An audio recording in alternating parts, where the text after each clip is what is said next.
of a goldfish, and a strong belief in government and the mainstream media. It is estimated that 1 out of every 2 children are being raised by parents infected with the Shippo virus. Yo. But there is a cure. Yo. That's how you sound. For as little as 19 Are you cents going? per Are you day, going live? you can Yeah. become a TFR supporter. Where's the link? And help children like me get their daily dose of truth. Together, we will make sure every child has protection from deception. In the chat there. Okay. Proposed budget, airplane disaster. I'm Ann Cates. President Trump has unveiled his spending blueprint for fiscal 2020. The $4.7 trillion White House proposal calls for saving hundreds of billions with a 5% cut to all non-defense discretionary spending. A hike in Pentagon funding to $750 billion would be a 5% increase. Russell Vogt is the acting budget director here. And to be clear, this is not funding for endless wars. This is for research and development and procurement to fund the most awe-inspiring military the world has ever known. The plan, with its 5% domestic spending cuts and projections for strong economic growth, predicts a balanced budget 15 years from now, but it has trillion-dollar deficits for at least the next 4 years. Bob Costantini, the White House. A team of U.S. aviation experts has arrived at the site of an Ethiopian Airlines crash with a Boeing plane involved under scrutiny. In late October, a 737 MAX 8 flown by Lion Air crashed off the coast of Indonesia.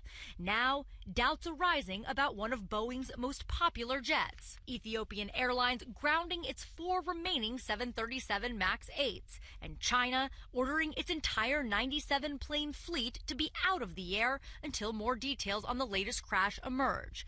In a statement, Boeing saying, based on the information available, we do not have any basis to issue new guidance to operators.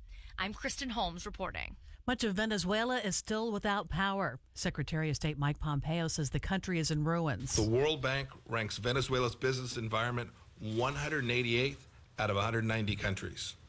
Only Somalia and Eritrea are worse. The United States did not do that. The expropriations of land and industry and an end to the rule of law did that. On Wall Street, the Dow gained 201 points. I'm Ann Cates.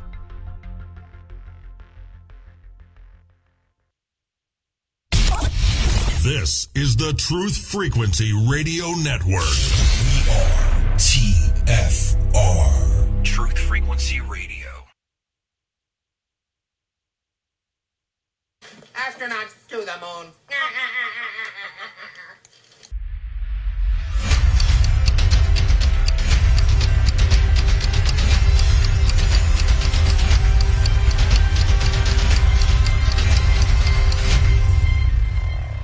Ten, 9, ignition sequence start. 6, 5, 4, 3, 2. Not to get off track here, but I feel like we're in the Truman Show, and we're in a snow globe, and they just shook it up. Welcome to reality.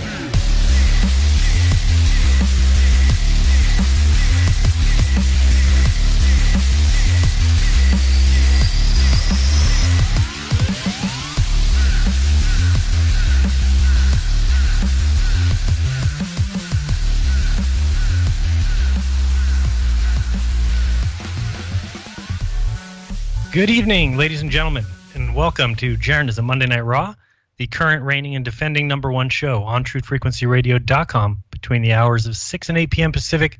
That's 9 to 11 Eastern. That's every Monday. And simulcasting live on the Jeranism YouTube channel for hour 1, and then the Ginger Sugar Bush 905 channel for hour 2. I'm your host, Jeran from Jeranism, and my co-host for the next 2 hours, back by popular demand and back from his vacation near Puerto Rico, the incomparable David Maldonado Weiss. David, how are things in the land of dearth?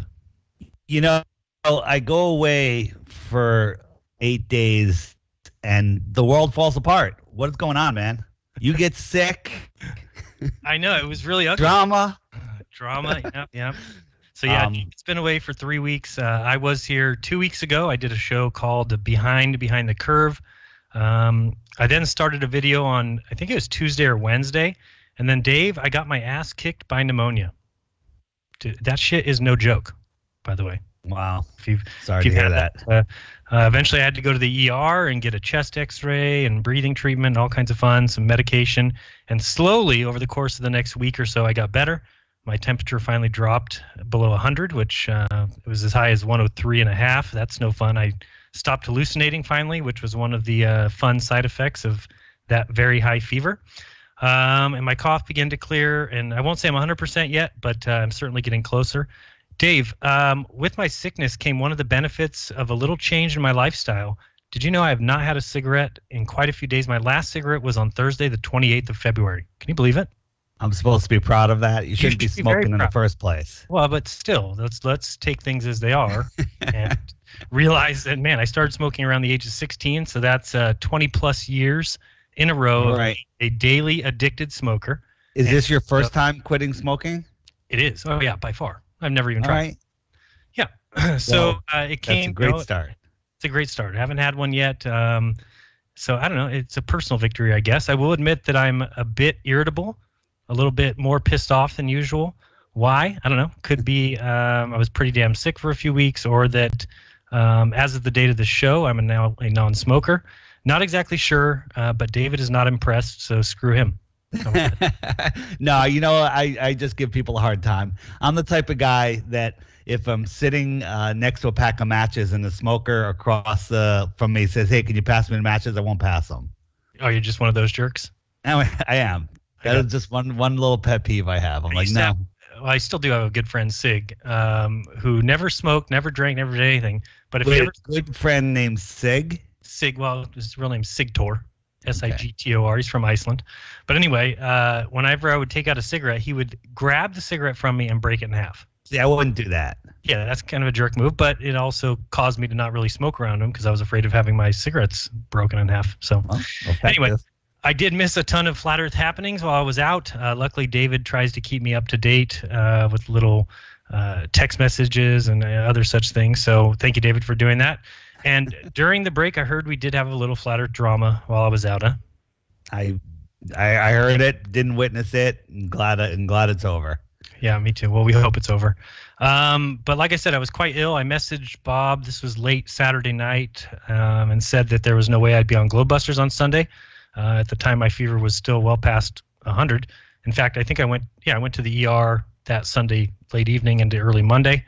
So anyway, Monday comes and goes, and I start getting emails and texts about what happened between Bob and Nathan Oakley on Sunday's Globebusters. So, Dave, you know my opinion on drama, though, right? I hate it. Which is? I hate it. Yeah, I ignore it.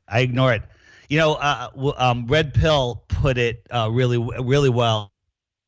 He said that he was talking about Nathan and Bob, and that it's actually healthy to show that in this community, we are not like Globers. We are not a community of consensus. We have different opinions, and we'll speak our mind, and we'll fight for the truth. So in the end, he says, and I agree, and that it is healthy, and we all just need to get past it and move on and just know that we don't agree to agree. I totally agree. No, I think it's, at most times ridiculous.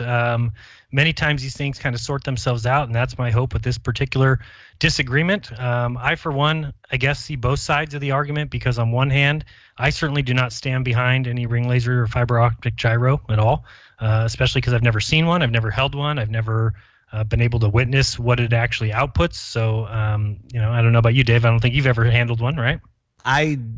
The whole ring gyro thing just doesn't interest me, and I've never really looked deeply into it. It's one of those things that I don't think is going to prove anything in the end, and maybe that's just my ignorance, but it's not something that is capturing my attention. No, and for me either. I mean, because they certainly are technology, right? And I do think that there is science behind that there, you don't just have technology without science. Now, there is a difference between the two. So whether it's all science or just technology is hard to say. Many people believe that these particular devices are absolutely science, from Robert Sungenis to Malcolm Bowden, all these guys who all say that these things are based on the Sagnac effect and that they're scientific and that they measure ether drift. That's what those guys believe. Then you have a whole nother set of mainstream science backers who claim that the device measures the spin of the Earth. Is the device measuring something? Well, I don't know. I think so. But everyone is welcome. Does a ring laser gyro have a physical thing spinning in it? Yes or no? Light. It has light spinning, but that the light is coming out of a physical thing that is spinning? Yeah, it's like light being sent in different directions, and basically... but is there a mechanical thing that is spinning? No, it's not a mechanical gyro. It's a totally different thing. It's kind of based on the same idea, but it's different because one is just using, lights going around, basically fiber optic. If you're talking about the fiber optic gyro, it's shooting lights in different directions. But here's the thing, is that they are used in airplanes. They're used in boats. They're used in submarines. So these devices are highly technical, and they do work. Now, some people say that they also measure a certain ether drift, and some people say, no, that's completely wrong, that you can't measure anything with it. But I think that they're measuring something. So anyway, I think that everyone is welcome to their own ideas. We've said that a million times. So, Nathan comes on Globebusters and seemed to use it as a particular pulpit to tell Bob that he's wrong about the device and that the device is technology and not science, and that the device is not measuring, he just says it's not science. So he says that it's not measuring ether drift. It's just pseudoscience. Again, a disagreement between two members of the community is one thing and should be perfectly acceptable. I think that should be fine. People should be okay with Bob having his opinion and Nathan having his. As I've always, you and I don't agree on everything. You don't think that their stars are souls, and that's just insane. No, I also don't think clouds are ethereal beings. So, me and David. Look at that. Me and David but we can still talk. It's fine. Still talk. Yeah, I still think David's an idiot a lot of the time, but that's okay. I'm sure he thinks the same about me. Anyway, they're obviously extremely accurate technological devices that help planes fly and submarines. So, and then also some people say that they show a 15-degree per hour rotation. So if Bob believes, like so many in the science community, that rotation is being measured, then the question ultimately leads us to a decision of whether what is being measured is A, real, B, Earth spin, or C, ether drift, or universal ether spin, whatever you want to call it. So both of those guys can have different opinions about that. That's fine. And the drama around it is, in my opinion, kind of nonsense. So that's where I stand. I thought that the conversation turned into a bit of a shouting match on Globebusters from what I heard, and got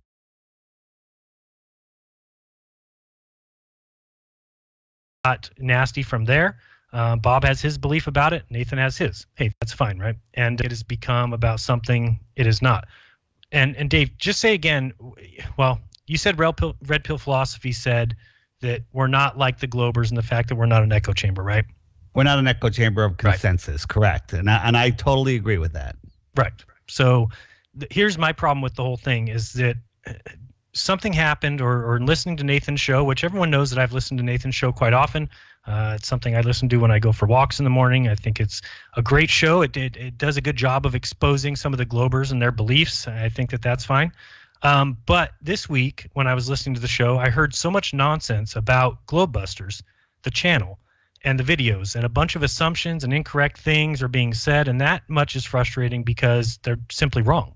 So sadly, I even told Sleeping Warrior, or Anthony Riley, I know we're not supposed to call him Sleeping Warrior, but I told him exactly what's going on with the Globebusters channel. He asked me in a Skype chat. I told him exactly what's going on, and yet this week I've heard him allow Nathan to continue saying things about it that's just not true. Like things. Why don't like you tell everybody, because the chat's going wild, all the Globers are in there saying that Globebusters deleted the videos because the gyro proved the Earth was round and defeat. Just tell them what's going on. All right, so let's get this straight. So everybody knows exactly what's going on with Globebusters, the channel. Okay, so I don't know how long ago it was. At this point, probably a month ago or so, we got a copyright complaint from Columbia Pictures, who is the one that owns the copyright to Ghostbusters, the movie. Everyone's heard of the movie? Okay, so that's the problem.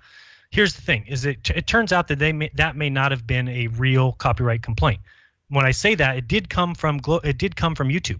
So it was an absolute YouTube email saying, hey, this is the copyright complaint.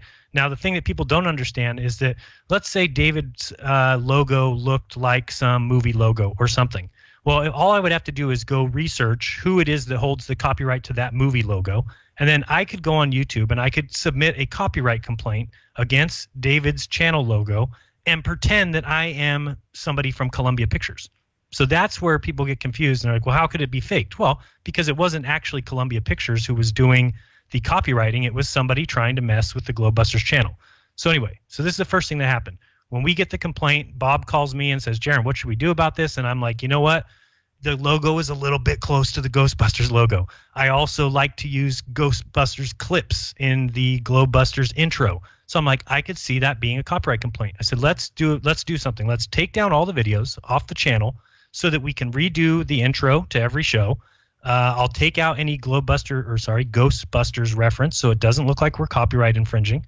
And then we'll load up all these videos back up again. So that was the plan. That's what we did. We pulled down all of the videos that were our show or anything that had a logo.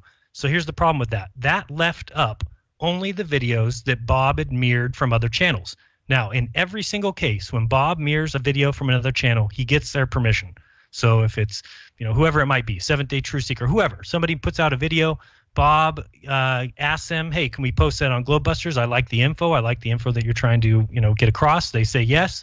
So Bob then mirrors that video on our channel. Okay. But the problem was then at that point, we had only videos that we had mirrored and none of our own videos because we had taken all those down to redo the intro and get rid of the Globebusters like logo. So when we did that, the next thing that happened, and this is what people don't know, is that we just recently had that channel demonetized. Okay, so the Globebusters channel was monetized, meaning that there's ads that appear throughout our videos. They never appear on the videos that we mirror. They only appear on our own content. We don't try and monetize videos that are not ours. That doesn't make any sense. We only monetize our own videos. But the problem with that is once we took down all the videos that are our own, well, YouTube looked at the channel and said, hey, all this content is just mirrored, and so they stripped us of our monetization.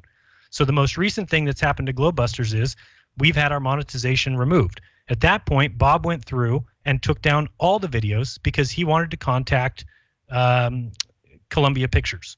So the last couple days, Bob's been telling me he's been waiting for this email or waiting for this girl to call him back. Finally today, he talked to the girl from Columbia Pictures. She's like the head attorney for copyright claims against Columbia Pictures. I'm not sure if she works just for Ghostbusters. I doubt that's the way it works. She must work for Columbia Pictures. Anyway, she told us that we're completely fine. That she said that copyright complaint did not come from them. And she asked questions about our logo, and Bob showed her that we changed the logo and changed the text that we use. And she said, oh, great, you're doing everything fantastic. Then Bob said, well, here's the problem. We have all these videos that we've done in the past, all these videos, and they all have the old logo in them. And he said, is it okay? Well, she said, as of today, that's perfectly fine because you're not going forward trying to still use those old logos. Now, again, the copyright complaint did not come from them. But now they're in communication with Bob, and Bob kind of explained to them, here's our channel. We're not trying to piggyback off Ghostbusters at all. We're not trying to steal any of your copyrights, but we have all these old videos that we took down. So anyway, as of today, she said, no, that's fine. As long as going forward, you've changed your logo, because it was a little bit close in the fact that we were using the little ghost guy. He was kind of looking like a globe. But since then, we've taken that out and removed the ghost. And so there really is no connection now between Globebusters and Ghostbusters. So that's what happened. And it just so happened at the exact same time that the reason Bob pulled all those videos. But again, we're hearing from people, I'm hearing from Nathan's channel and other things, that Bob is embarrassed about the show with Nathan, and that's why he removed all the videos, which just doesn't even make any sense. Why would we remove all the videos because of a disagreement he had with Nathan? So that's where I get upset, is when I hear these guys making claims and they're going on and on about how the money gets divvied up between Bob and I, and it's for the they don't know shit. That's the sad part, is that they don't have any idea what's going on with the channel. They don't know the copyright issues that we had or the reasons that we've taken down those videos. So that's the kind of frustrating part, is that has nothing to do with the Bob-Nathan problem. If there's something that's going to be worked out between them or not be worked out, or if they're both going to hold in their positions, then that's what's going to happen. That's the way it goes. But to say that Globebusters, the channel, had anything to do with any of that, or the reason why we didn't have a show this Sunday, which Bob announced 2 weeks ago that there would not be a show. And so people just either didn't hear that part of the show or whatever. I remember Bob specifically saying it. He had, the original reason why there wasn't going to be a show is because there was a bunch of people from FE Corps that were flying to Colorado to do a test. Now, that since changed, and it instead was just, what's his name? Rolling Ready. What's his name? Rick Hummer. So Rick Hummer ended up flying into Colorado, and him and Bob did some recording, I think, for his movie or something on Sunday. So there was no show. But again, then there's people saying, and then Nathan's did a show yesterday called Ballbusters. Right? You saw that? That's actually a good name for a show, but it was a poke at the bear. So a little bit. But don't enough, boys. That was Bob's name. Bob, when we very first started this a long time ago, I said, Bob, I want to do a show where we take call-ins and we just answer questions. Will you do it with me? He said, sure. And he said, I said, what if we call it Globebusters? And Bob's like, no, let's call it Ballbusters. So I eventually convinced him that I thought that Globebusters was better. So, if you like it, that was Bob's original choice for the channel. Bob can file a copyright claim on Nathan for that show name. Yeah, exactly. So anyway, it had nothing to do with that. Again, I hope that their argument works itself out, but it may not. They have two differing opinions on what. Here's the thing: they have two different opinions, and some people take Bob's side, some people take Nathan's side, some people won't care. But all of us agree that the Earth is flat and stationary. Absolutely. So I totally. What agree. does it matter? That's what I say. I mean, are you a domer or an endless planer? Who, me? Yeah, you. Neither. All right, I'm a domer. I thought you think it expands further out. I thought you think that I'm a multi-domer, perhaps. Oh, a multi-domer. Like the Russian dolls. Yes. We could talk about that real quick, but I thought it was very interesting that this week that Crow 777 came out with a video about the reflection sun. Yeah, we've been talking about that for how long now? Yeah, Crow, come on, man. You're like a year behind. No, but you know what? Honestly, he filmed it like a year ago, right? Or 2 years ago, right? But it's interesting, and I made a couple videos about the projected sun on how I see it working. I still stand behind that as a very good possibility of how we see the sun. Me too. And we all exist in these little individual bubbles. They're very small, and if you pass a sun over the top of it, then each person's little bubble, and you can picture little soap bubbles or however you want to picture the idea that we all exist in our own atmospheric bubble, and the sun portrays to each person relative to where it is above us. So, and if it gets far enough away, guess what? You don't see the sun anymore. I'm going to describe this experiment, and somebody else that has more patience and better camera equipment can do it. So you get a sheet pan, like a big cookie sheet pan, and you put some soapy water in it, and then get a straw and blow a bunch of small bubbles in it. And so you imagine each person is standing underneath that bubble in the center, and that bubble is the limit of their vision, and where the things from the heaven manifest or appear. So if you hold a light above it, let's say 6 inches, a foot above it, and move it across the pan, you'll see that light go from rise over the top and set on each bubble as it goes across. And the one over on the east side of the pan will rise and set before the one on the west side of the pan as the light moves over. Correct. And then if you just zoom, the bubble that's directly below where the sun is at that time would have the sun render at exactly the 90 degree zenith position. Right. And the one off to the left will have it setting, and the one off to the right will have it rising. Correct.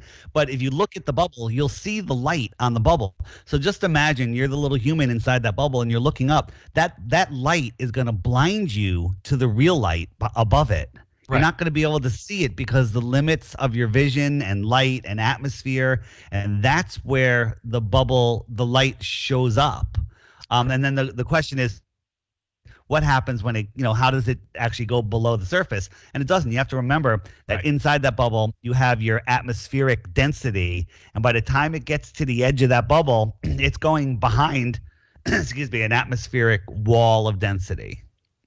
Correct, which is, exactly right. So I thought that was very interesting that now it's being talked about a little bit more. And I saw Crow posted a couple videos on Twitter that seemed to show exactly what we're saying. David, I've showed you some videos from Dwayne Kellum that certainly seemed to show the same kind of thing. That was the first time that I had heard of it. You we were looking at a balloon video, and you were showing me, we're going through hours and hours of footage, and you're like, check this out. And just when the sun was just in the right spot where its light was blocked enough, we saw a light behind it, and it looked like a beam of light going right to the sun from it. Right. And so that to me reminded me of a projector projecting onto a screen, and that's where we see the sun. So under the proper light conditions, a lot of people during eclipses film this other body next to the sun, and that's because the eclipse is blocking most of that light, and when that light is reduced enough and you're in the right position, bam, you can see the lighter, smaller source of the sun, in my opinion. I totally agree. No. Okay. So excellent there. Let's see what else we had to talk about. One last thing, the bubble thing in the sheet pan. Yeah. If somebody can film that, get a couple bubbles, dim the lights, and then move a pen, pen light across back and forth, and film the bubbles up close. Also remember that the higher you go, we were talking about this earlier. Just imagine you're in that bubble. Now you're going to rise off the surface. You're going to rise up to, altitude. Well, as you rise up, that bubble expands. You don't reach the surface of the bubble.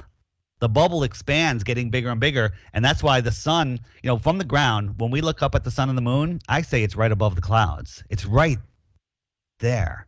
Right. But if we go up to the clouds, we're not right next to it. It expands and it moves up farther. So it's like chasing a rainbow. Oh, you mean that even the more sun difficult. is in a relative position? A relative position to you. So as you go up higher, your dome gets bigger. Your atmospheric bubble pad, personal atmospheric dome gets bigger. Right. And again, it's the same thing for globers, that they can't measure the distance to the sun using triangulation. And this is the reason why. The reason why is because the sun is not a real physical object that you're looking at in the sky. The sun is a reflection that you're looking at, and it's different for each person. It's an apparent position. It is an apparent reflection. And we've talked about it before, that if you have all those people at the beach and they're all watching the sunset, all of them have a sunlight trail that goes across the water from the sun to their feet, but they cannot see anybody else's. Right, and the sun that they're seeing isn't in the same position. No. Either. It's not that just that light trail to their feet has moved. The entire position of the sun has moved. Correct. Yep. Yeah.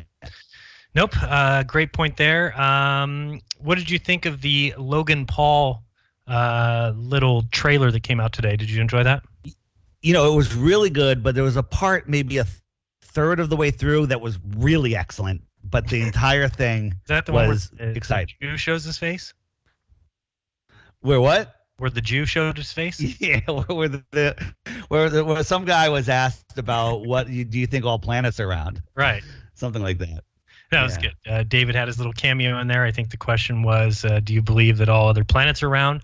And David gave the great answer that he doesn't believe all other planets are planets.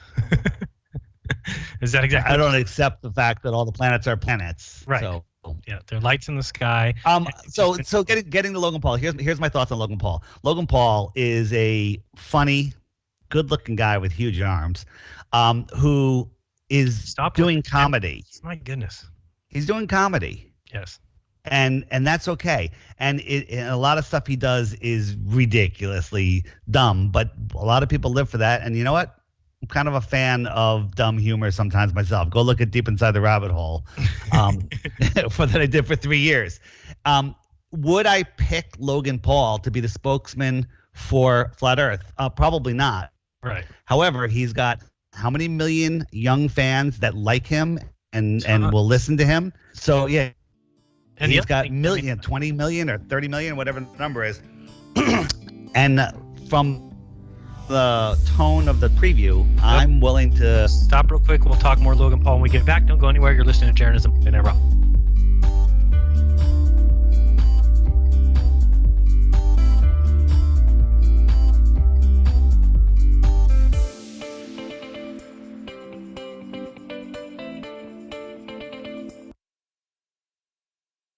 Extendivite is more than just a heart tonic. Do you have any of these symptoms? Night cramps in the hands and feet. Your arms and legs often go to sleep. On short walks, do your legs get aches and pains? Is your memory worse than it used to be? Ankles that swell late in the day? Has your blood pressure increased lately? If you answered yes to even one of these questions, you may have early warning signs of arterial blockages. Your body is saying that it is time to take Extendivite. These are not the normal signs of aging. They are the warning signs that accompany blocked arteries. Get your Extendivite today. Extendivite is available in capsule or liquid form for just $69.95 for a 2-month supply. To get started, call 1-877-928-8822. That's 1-877-928-8822 or visit heartdrop.com. Extend your life with Extendovite. Hey, it's Grace. Can we talk about something serious for a minute? Your age. Getting old has its perks. But remember, being a few years younger, you know, your hair was thicker, you didn't have so many wrinkles, that extra weight wasn't haunting you, and you just felt better. Well, we can't turn back the clocks and go back 10 or 15 years, but you can start feeling and looking 10 or 15 years younger with Nature's Youth RSF. It's a doctor-formulated daily supplement that helps your body maintain its peak performance and fight the aging process. Imagine sleeping better, looking better, and feeling better. See how Nature's Youth RSF has helped thousands of people just like you at nature'syouth.com. nature'syouth.com. Imagine how it will feel when your family and friends are asking you what you did to look so good. Your secret will be Nature's Youth RSF. It's time to start looking better and feeling better. Learn more and order your Nature's Youth RSF at nature'syouth.com. That's nature'syouth.com. That's nature'syouth.com. For 5,000 years, the world was ruled with wooden ships by one man. 242 years ago, a small group of free men crafted a new nation built on liberty and freedom. Global elites have been fighting to destroy this new nation called America ever since. Based on actual events, Charm of Favor tells a true story of how they corrupted the election system. They infiltrated federal agencies and murdered witnesses, judges, and even presidents to keep from being caught. Now, the largest and wealthiest crime syndicate the world has ever known has been drawn out of the shadows. They have killed hundreds of Americans and recently attempted to assassinate half our congressmen. Still, they escape arrest through an almost supernatural charm of favor. Read Charm of Favor and be prepared to open your eyes to what may lie just around the corner. Charm of Favor is available on Amazon and Barnes & Noble.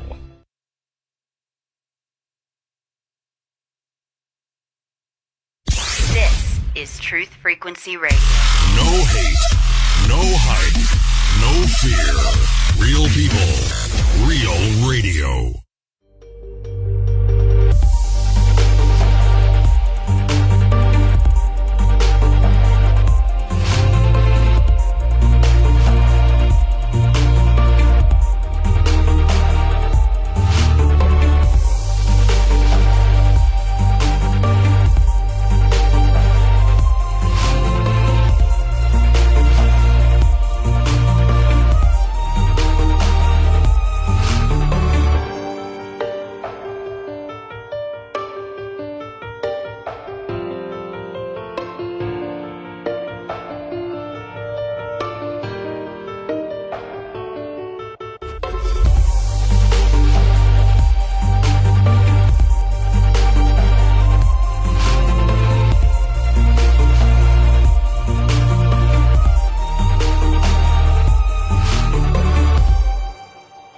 All right, welcome back. You are listening to Jeranism Monday Night Raw. Thank you for joining us. We do appreciate it.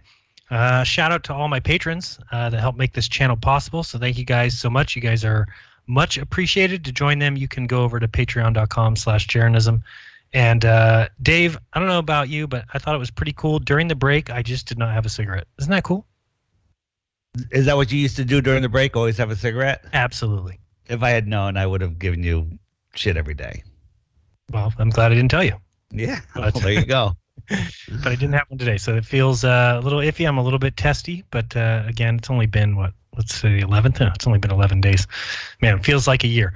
Anyway, back to Logan Paul. I totally agree, Dave. And here's one thing I think people may not realize, but when you have a YouTube channel, you can go through the analytics, and it does a pretty good job. I don't know how accurate it is. It just does a good job of telling you numbers. I don't know how accurate they are. But one of these surprising things I've always thought about my channel is that I have like 1 or 2% of my viewers are under the age of 25. So a majority of them are like 25 to 35, and then a little less majority, 35 to 45, and then it kind of drops off from there. But the lowest number by far is that younger crowd, and that's what Logan Paul, that's who he, performs for. I guess you want to call it perform. I don't know. But he has so many viewers that are in that younger age group, and so I thought that the documentary little trailer was really good. It kind of was captivating. I thought it had some very interesting parts. It looked like it's going to be great. And I'm just happy that there's a good group of younger people that are going to be introduced to the flat earth, be it by Logan Paul, like you said. Is he my first choice for ambassador? No. But again, some of the nonsense that's been coming out, again, I read that article that said that Logan Paul was paid to be at the Flat Earth Conference. Couldn't be more incorrect. Logan Paul and his several friends all paid for VIP passes, and didn't get invited at all. They just happened to come, and it just so happened that Robbie saw their name on the list and gave him a call and said, "Hey, would you like to speak, or would you like to have a chance to chat?" So I think it's great. Could it be a hit piece? Maybe. Who knows? I don't think so. I'm wagering a bet that I don't know if he's going to come out full out saying the Earth is flat, but I think he's going to leave the question mark as leaving everybody wanting to research flat Earth. That's my opinion. I could be totally wrong, but I don't think so. No, and again, it's just, we could talk real quick about the movie Behind the Curve. Certainly seems to be in everybody's mind right now. And yeah, I laugh at it because I think it's just a movie, and I find it hilarious that people have attached themselves so profusely to this idea of a movie documentary, and heaven forbid that it said that Jeran found curve, or that Bob proved spin, all this nonsense. Bob never touched that gyro either. So I mean, for them to just make those claims in that movie, but it's the same kind of thing where I think it does more damage than people think. I'm talking about damage against the globe Earth, meaning that before 5 years ago, there was just nothing out there that talked about the flat Earth. There was just nothing out there. And so a lot of people who may have thought it, maybe see something in their real life that kind of remind them, wait, could the Earth be flat? But they just quickly dismiss it. Well, now all of a sudden, with all these movies coming out and things like Logan Paul's documentary, and there's so much information now on YouTube, that I don't think it goes as easy as they thought. Before, it might have been, well, we can just keep calling this stupid, we can just keep calling this dumb, and people will be chased away from it. But with the amount of lies in mainstream media, and the amount of lies that we know that are out there, and what's being taught in public education, what's being taught in private educations and the highest education centers, when you find out all those things are lies, people now, when they hear flat Earth, they don't just dismiss it offhand. All of a sudden, it's something that makes them say, hey, I'm going to look into this. And that's all that I want. So for me, yes. I don't care about this movie coming out. I don't care that they lie about it, because you know what? People need to expect that. I mean, this is the biggest lie that there is. So it's not as if the biggest lie that there ever was is just going to come out with videos that prove that the Earth's flat. Right. That's just not the way it's going to work. The thing with Behind the Curve is there's just three groups of people. One, people that will watch it and go, that's interesting. And I'm going to look into flat Earth more. And doubling back, the producers, they're making a movie. They made a love story. They made comedy. They're trying to keep people's interest. And then they probably smelled the money in being a little deceptive at the end and being able to sell it to Netflix as a propaganda piece. But in the end, people are going to see it, and they're going to look into flat Earth. Then there's another group of people that are going to look at it and go, that's it, flat Earth is ridiculous, and they're going to rail against flat Earth. Well, those are the same people that before that movie won't look into flat Earth and will rail against it. The people that are most upset are already flat Earthers, so I don't really care. No, yeah. They're already flat Earthers. So, wait, and then I want to talk about Logan Paul for a minute before we get off that topic. Okay. If anyone has looked into his chat, he's got the chat is out of control. The comments are coming in still at super fast pace. but there's a huge amount of people just with the stupid, why don't you fall off the edge? Or, just all of the dumb flat earth stuff. You're crazy. He's lost his mind. Just saying stuff. And what happens is when you watch a video and you have a little opinion on it, but then you look at the chat, and the chat really sways people's opinions often. It even happens to me sometimes. I was looking at a video today, the one I sent you earlier. I'm like, that's pretty cool. And then I read a bad comment, and I was like, maybe I won't share that. And it just swayed me. So if Logan Paul hears this, or if anyone is talking to him, I have an idea that when he comes out with his documentary, to release it to the flat earthers on unlisted, 6 hours, 12 hours beforehand, so we can watch it and start the comment thread off with intelligent, healthy comments. That way people can jump on and they could add whatever they want after that, but we'll already be in there and backing up anything that he needs backed up. What do you think about that idea? Well, I think it's great, but I don't think there's an option for release this to only flat earthers. There is. What is that option? That option is he uploads it on unlisted, and he gives me the link. I add it to the Flat Earth Clock app early in the morning. So we get it. We start watching it. We share it around. And then, 3 hours, 6 hours, 12 hours later, he releases it to all of his fans. There's no loss to him. No. It's only going to help support his video with intelligent comments, because I have to say the flat earth community is an intelligent community, where people that actually think and have looked at the evidence and have broken the programming. So that's my idea. I hope, and then also he does listen religiously to the show, by the way. So Logan, if you're listening, I said he does listen religiously to the show. So when he hears this, make sure. Right. So make sure you know that David will put that out on the app first, the Flat Earth Sun and Moon Clock app, and then we'll all go in there and make great comments, and then you can release it a few hours later. And by the way, the Flat Earth Sun and Moon Clock app is available in German, Spanish, Norwegian, French, Russian, Chinese, Italian, and Arabic coming soon, and more. And English. And barely English. Yeah, barely English. So then the other thing, which would be really good, is after the video releases, his Implausible podcast should have 2 special guests, Jeran and me. Wow, you're actually recommending me as a guest on I thought the in person. We'll go to his studio and record an epic Implausible episode where I guarantee it'll be his largest viewed episode ever. All right, Logan, if you're listening, give us a call. We can travel to LA. We'll be there. Yeah. I'm assuming that's where he does his podcast, but I don't know. So, so I'm that's great. It's at his house. What? I'm hoping it's at his house. He's got a sweet looking house. I saw that. It's pretty nice, huh? Does that come from just eating, tricks out of your bathtub and stuff like that? That's all you got to do to. Yeah. I got into the wrong business. Yep. Yeah, we got a flat earth for the flat earth, as people tell me. And also an Orphan Red pointed out that Logan has added a spinning globe to his backdrop on his podcast. Why he did that? Maybe he's mocking it. Maybe he's trying to win the overall opinion of his viewers. I just think that a lot of people put globes on because there's so many globes on so many newscasts. It kind of seems like a cool thing to do. Well, the other thing that a lot of people don't realize about the globe is it's not copyrightable. So that's why you see it in so many logos and everything, because anybody can put a spinning globe and they don't have to worry about getting copyrighted. So anyway. Hey, one last thing. People are asking, George said he wants it in Serbian, the app. Anyone that wants the app in their language, shoot me an email at info@theflatearthpodcast.com. I will send you a spreadsheet with the things that I need translated, and we'll get it into your language as quick as possible. So info@theflatearthpodcast.com. Offer your language, and we'll get it going. It's pretty easy to do. All right. And so I did talk about Behind the Curve last week, so you can check, or not last week, it was the week before. You can check out that video on my YouTube channel where I discuss and talk about that experiment.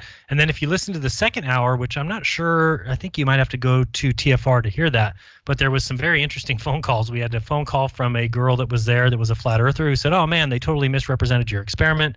The call after that was from the Glober who was at the experiment, who then tried to say, oh, no, they didn't misrepresent your experiment. And I said, oh, so, you and I, when we walked away from that experiment, did we say that anything was proven? Could we duplicate any of those results? And he's like, well, no. I'm like, well, then how do you say that they didn't misrepresent the experiment? So pretty funny show. That was 2 weeks ago if you want to check that out. But we do want to go back there. We do want to do that observation again. One of the things that I finally understand, I think what they're getting at when they're talking about the weeds that could have possibly been in the way, comes from the fact that if you go on Google Earth and try and draw that straight 4-mile line, it does not stay right on the road. It actually veers back and forth off that road, and people don't really get being out there. You have to be out there to recognize how far 4 miles is, and it's very difficult to determine whether or not that line of sight is ever being blocked by any kind of weeds growing from the ground. So we're going to go back pretty soon. Right now, Enrique was there recently and said that the weeds are way lower. And so the goal is just to put up the observation holes at a height where they can't possibly be blocked by any weeds, even if that takes us cutting some down or whatever we need to do, and then try that observation again. So that is the plan. We are going to be doing that soon. And we'll let everybody know when that's going to be if we're going to need some help out there at the canal there in Holt, California. What else did we have go on this week? Oh, something hilarious. The Reds rhetoric doubling down on Dum Dum is what I would call it. Yep. Geez, I knew it was going to happen too. I just knew it. I was actually putting it out there because Reds rhetoric tried calling me a few times on Skype, and I'm like, what is this guy calling me for? I ignore everything that guy does. I don't watch any of his videos or his hangouts or the Sean Hufford hangouts. And I was kind of thinking to myself, what's the last thing that he did that I remember? And I was like, oh yeah, he did that stupid thing where they took the drone up, took a picture of the ocean and said, well, we condense it and it shows curvature, and that's proof of curve. And Ranty Flat Earth did a great video on that, and I remember just rolling, man. It was so funny to see that. I'm like, man, these guys have gotten so desperate. So after I saw his phone calls a few times, I'm like, oh, okay, I'll just remind this guy why I don't talk to him. And I put out that video basically showing exactly what happens when you take a picture from above any straight line, and you can make that straight line curb, the roof, the siding of your house. I used my granite countertop. Use whatever you want. But if you take that picture from above and then you condense that image, you will always get curve. So I said that, and then I said, okay, so are you guys going to concede a point? Because, Dave, I don't know if you've ever noticed this, but the one thing that Globers cannot do, it's physically, I guess, impossible for them to concede a point, to say, oh, you know what, you're right, we were mistaken on that. So I put it out there just to see if they would concede the point, and no, Reds Rhetoric came out with another video basically doubling down on Dum Dum. Yeah, he said that you use a different camera and it's different optics. And so he held his drone there, and it just did a very unscientific experiment of a short little line. But normally I don't respond to this stuff, but next time I have my drone up and I have a large building with a long straight roof, I'm going to take some shots from different levels, and we'll show them that we could make convex Earth, a concave Earth, or a straight Earth. You can make it however you want. Just depends on where that line is in regards to the camera, because just like all cameras and our eyes, they are spherical. The camera's not spherical, but the lens is spherical, and therefore anything straight ahead will always be the farthest you can see straight ahead, and then anything to the left and right will be pulled back. And so if you take any image that you take with any camera and you squish that image, you condense it left to right, it will show curvature, and that's because of lenses. That the same thing would happen with your eyes, and that's hard to explain to somebody. But if you were to go out and look at the ocean and you look straight ahead of you and you're looking at the flat line horizon of the ocean, it remains flat left to right. But then also, if you start turning, then of course your direction of view, your line of sight changes. But if you didn't do that, if you just look straight ahead and then you're able to kind of look with your peripherals to the left and right, the edges would be pulled back. That's because your eyes are a sphere. Now, again, they've taken that and told everybody, oh, you live in a sphere, you live on a sphere, which is just, horseshit. So, but and your mind plays tricks with you when you're seeing. So I'm on vacation, and our house was overlooking the Caribbean Ocean, and I had 180-degree or slightly wider maybe view of the endless horizon. Mm-hmm. And it's just so obviously flat. But there's an illusion that when I look to the left or to the right, I can see farther than looking straight forward. Yeah, we've talked about that before. It's weird. And then have you ever done the thing where you look at the full moon between your legs? No. What? So I want people to try this. Let me check my app here. The moon is a quarter and rising, it appears. But when the next time there's a full moon, and it's right on the horizon and it's gigantic, look at it, then turn around, bend over, and look at the moon through your legs, and it won't be giant anymore. Weird. I've never heard that before. I think it's called the Fresnel effect. I'm probably wrong there, so don't quote me on that. But it's bizarre, and I don't even have an explanation for why. I'll check it out next time. And where are we at right now with the moon? Well, just everyone check your app. It's a quarter. It's a waxing quarter. Yeah, waxing quarter. Gotcha. All right, so yeah, check that out. By the way, for the second half of the show, we will be taking calls as always. So if you want to call in, that phone number is 866-26-TRUTH or 213-233-3998. Again, that's 213-233-3998. Get in line, and we'll be taking those calls when we get back from the next break. But we got some time before that. So, Dave, tell us a little bit about your trip to Vieques. Vieques. It's a little island south of Puerto Rico. So I got there, and my biggest bag I took was my P1000 and P900 bag.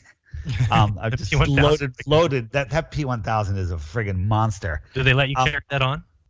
I did, of course. Not checking that. You kidding me? So I looked over to the island of St. Croix, which you cannot see, and I broke out the P900, which is IR converted. Boom, there it is in all its glory from 215 feet of elevation. I could see the entire island. And the closest part of that island was 50 miles away, and other parts were farther, 60 miles away. And I could see the whole thing. Then broke out the P1000, perfectly clear day, zoomed in. That's got the P900 is an 87 times zoom. The P1000 is 125 times zoom, but it was not IR converted. Couldn't see a hint of the island at all. Really? Wow. Not a hint of it. Yeah, I'm very excited. I got my P900 back from Isaac Zabo. So if you have a P900 and you want to convert it, I think he does it for $175. You can just go to isaaczabo.com. Anyway, he sent mine back, and I'm loving it, man. It is really awesome. So I got some video, and I have a Dropbox link if anybody wants to try to break it apart, because we could see buildings. I'm trying to identify them. I send it over to Ben at Taboo Conspiracy, and Jeran, you have it, but I don't think you've looked at it yet. Not yet, no. But I just don't have the time to break it down right now. But I thought I was going to be able to go down to the beach and get a clearer shot of it on another day. But literally after the first day, they started chemtrailing the horizon. And I'm not saying they did that because I had a IR converted P900, but maybe they did. You never know. You never know. So another thing down there, I'm down there blue pilling for a week. For those of you that don't know what that is, it means drinking and anything to not think about reality. Smoking cigarettes? And no cigarettes. I was smoking a little vape. I was doing all sorts of stuff. So it was all good and relaxing. All right. But you're known down there as Gummy Dave, right? Maybe. I won't admit that, but perhaps. And sharing the love and slapping a few stickers here and there. And there was a group of guys trip down there, basically just blue pilling the hell out of themselves and having a good time. And Flat Earth came up, and they're like, "What?" And when I was leaving on the last day, they saw my book. I had a book that I was going to give the pilot and whatnot. And I told them I gave them my podcast card, and one of them reaches out to me. He goes, "Dave, how do I listen to your podcast?" I send him the link, and I sent him the Jericho interview. He goes, "That was really good. Flight Pass. Wow." So I sent him another one, and I sent him another one, and this has been going on since I got back. Each day he emails me. He's like, "Holy crap, the Earth is flat." And I got him. I got him passively flat smack. I call it flat padding. Padding. All right. I bet those guys. And it's kind of exciting when somebody's eyes open I think he's listening to the show. So shout out to Kirby. Kirby. All right. Kirby. Shout out to Kirby. I don't like that name. I picture that little fat blob used to be on. No. It's good-looking, handsome guy. All right. Sounds like me. All right. So, that's very cool. I'm glad that you were able to at least spread some flat Earth knowledge down there. And it seems like they enjoyed it. Dave, did you tell everybody that I sent you a 2-cent postcard? Yeah, I did. I told my postmaster, too, and he said if he had seen it, he would have sent it back to you and billed you for it. Oh, sure. No, I've been, and thank you to everyone. I've been getting a ton of mail to my P.O. box with 2-cent stamps on them. So everyone very excited about it and saying, hey, thanks for the information. And they just wrote to say thank you. So check out that video if you want to learn how to send any mail. And for everyone who's sent me mail, I'm a little bit behind on responding because I'm redoing my postcards. So everybody out there who has sent me something knows what my postcards look like. But that was before I learned about the 2-cent postage thing. So I have to redo all my postcards so that they don't have zip codes on the back and et cetera, et cetera. So those are being redone, and then I will be mailing those all out to people who have been contacting me through the P.O. Box, which is 3044 Merced, California, 95344. So anyway, just wanted to point that out there. Again, when we get back from break, we will definitely be taking calls. We got some time before then. What did you think of the Eddie Bravo, Joe Rogan, and Alex Jones conversation? I thought it was pretty interesting. Remind me what Alex wasn't horrible, right? No, he wasn't horrible. I mean, he was, giving Eddie Bravo a little shit for the flat Earth, and so was, Joe Rogan as always.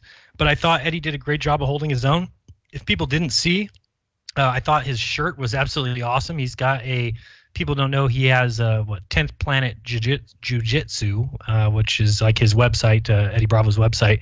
And he was wearing a shirt, very cool shirt, that said 10th Planet on it, but it's got the flat Earth map, and it was never brought up on the show. I was kind of hoping he would point it out, but he didn't. But it's got the flat Earth map on it, and instead of saying 10th Planet, it says 10th Plane, and then has the T just has the outlining.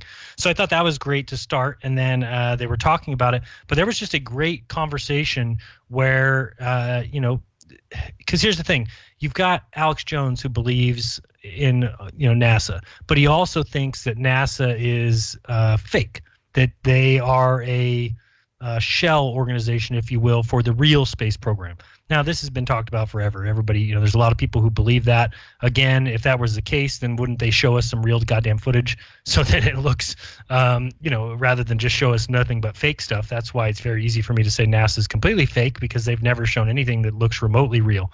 But there's a lot of people who have that Alex Jones mentality where, because Alex Jones believes that the footage of the moon landings is fake, but he believes we went to the moon. Yeah, I actually used to believe that they faked it because they don't want us to see the real technology, and I don't want to tell you what I believed. I think Alex Jones thinks that because of the so-called Van Allen belts, that any kind of photography would never make it through that kind of radiation, especially when you're talking about 1/8 of an inch thick aluminum foil walls on the so-called LEM. So a lot of them believe, well, we couldn't possibly be lied about. They wouldn't possibly lie. So they went to the moon. They walked around there. And so they even talked about the fact of, so think of Neil Armstrong, perhaps. So what they kind of were, what Alex Jones was kind of saying is, if you picture Neil Armstrong actually went to the moon, but because they couldn't show the footage because it got burnt up in the Van Allen belts, that they faked all the footage. And so he says this is the struggle with these guys, is that they all know that they went to the moon, but know that the footage is all faked. So it was good for him to bring up some of that stuff. And then Eddie was able to ask him a lot of questions about, well, was Wernher von Braun, a Nazi? Well, yes. Okay, did he start NASA? He's like, yes, but that's not the real NASA. The real NASA is the one, So it's a great conversation. I think if people didn't get a chance to listen to it, they should definitely go back and listen again. Because there's a lot of interesting things in there, and you just get a real opportunity to see how people's opinions change. And the reason why is because clearly the footage from the moon is fake, clearly. And yet people like Alex Jones have talked to Buzz Aldrin, who tells them, no, we went. So there's that kind of problem that he has. He can't get over that little hump. And I think that that's such a big hump. And Eddie Bravo's made that jump that I think everybody needs to make. Now, again, talk about it when we get back. Anywhere. Just see you on the website. And link to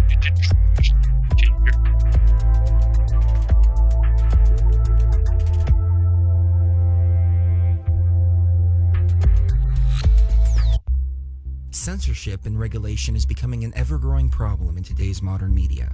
From the mainstream to YouTube and Google, the information you're looking for is buried by official narratives and propaganda.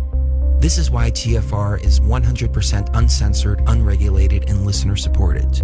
The shows on TFR are not micromanaged by the station, and our hosts are free to speak their minds however they please. As such, the views and opinions expressed on our station are of those who make them. If you happen to hear anything offensive on TFR, please send us an email to toughtitty@tfrlive.com, and we'll be happy to tell you that we really don't give a damn. We stand for freedom of speech and non-censorship.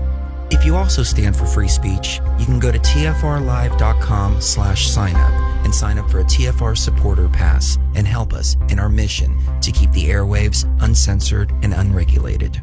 TFR Live, your uncensored and unregulated protection from deception.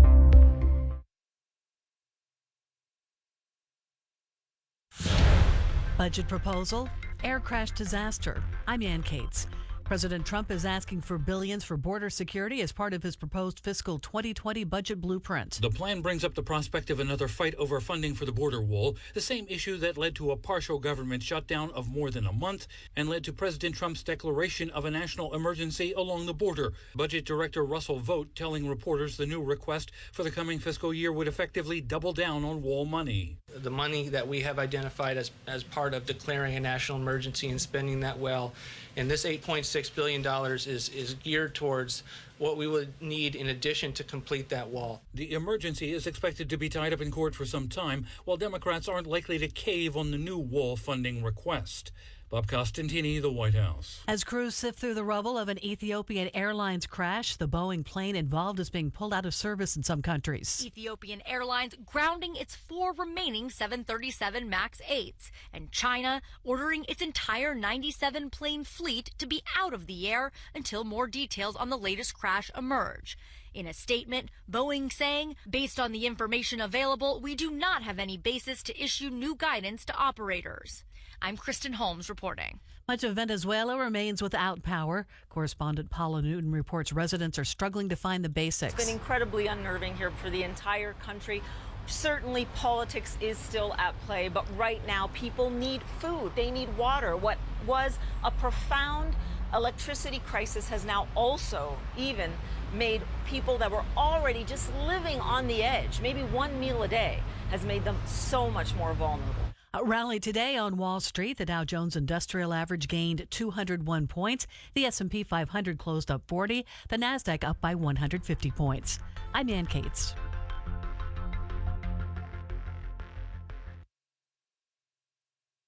You are now tuned into the Truth Frequency. We are TFR.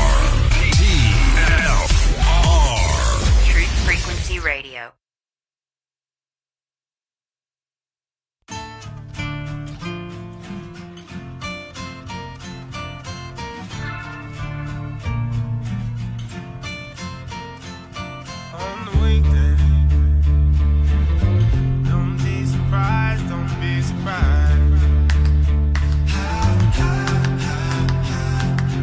Walk like us. They even talk like us. Walk like us. But they are not like us. On the weekday, you can see the signs, you can see the signs. They wear the disguise. Look into the mind's eye. There's nowhere to hide. Don't stick all the lies. Whispers from afar. All right, welcome back. You are listening to Jeranism Monday Night Raw. We're here for hour number 2. I'm Jeran, and with me, as always, is David Weiss. David, we got some super chats. You want to go through them real quick? Go for it. All right, so we got one from Maddie Boom Baladi 369, who said, "Because you do what's right and good for them." Thank you. I don't know what that means, but appreciate that super chat. From Rhino, he says, "Harvard scientists are getting ready to experiment with covering the sun. Will my kids see the real sun?" I'm not sure anybody will ever see the real sun. Dave? It's a good question. It's getting harder and harder. I was hoping to try to film a sun fade out today. Nice, cold, clear day, but by the end of the day, there was so much chem fog up there. I think that they're really hiding changes in the sky that are happening now. So, and I honestly think that the reason that they're hiding it is they're trying to stop the awakening. Whether that's an energetic thing or the fact that if we see something that's unexplainable that blows apart the helio-nonsensical model, that'll accelerate the awakening. So it could be a combination of both. I agree. We got Leanne Guy, who said, "What's up, guys? Much love from Tennessee." Thank you so much for that, Leanne. She is the current leader in the most mail to my P.O. box. So, Leanne, love hearing from you there and seeing your comments on all the videos. Appreciate that so much. From Truth Hurts, he said, "A camera on balloon 5 to 10 miles, each half to a mile apart, show flat Earth as they all rise." Okay. From Dudley Darling, he said, "So how do I start this conversation with my family?" Oh, great question. We'll get to that one second. And then we've got Effie Mishka, Michelle Gantz. Thank you so much. You're awesome. Keep up the good work. Thank you very much for that, Michelle. We do appreciate it. And I do see your text here. We should get together soon. I agree. You should start something up there in Sacktown. It's not too bad of a drive for me, so I'll definitely cruise up there if we have another meetup like we did last time and get to see all those people again. It was a great time the first time. I'd love to go back. Dave, so as far as how do I start this conversation with my family, how would you answer somebody who asked that question? I think it's a great question and a difficult one. You're asking me? I haven't started it with my family yet. Yeah, my family knows, and they just some of them want to talk about it. Some of them just say they'd rather not. And I just my answer is just try to only ask questions. You ever play that game where you can only ask questions? Oh yeah, it's a driving game. Great driving. Yeah. So try to just only ask a question. Right. If just throw it back at them and just ask general questions and that's an easy way to get into it. And then at one point, I always point out to people, I go, listen, this isn't something that you're going to learn in 10 seconds. So unless you are willing to invest a little bit of time, I don't think we should continue. And then they're just going to want to continue. No, I totally agree. And I think starting off with the fact that water finds its level is an absolute great way to just tell people, if you look at a cup of water, show them a glass of water, that water is very level.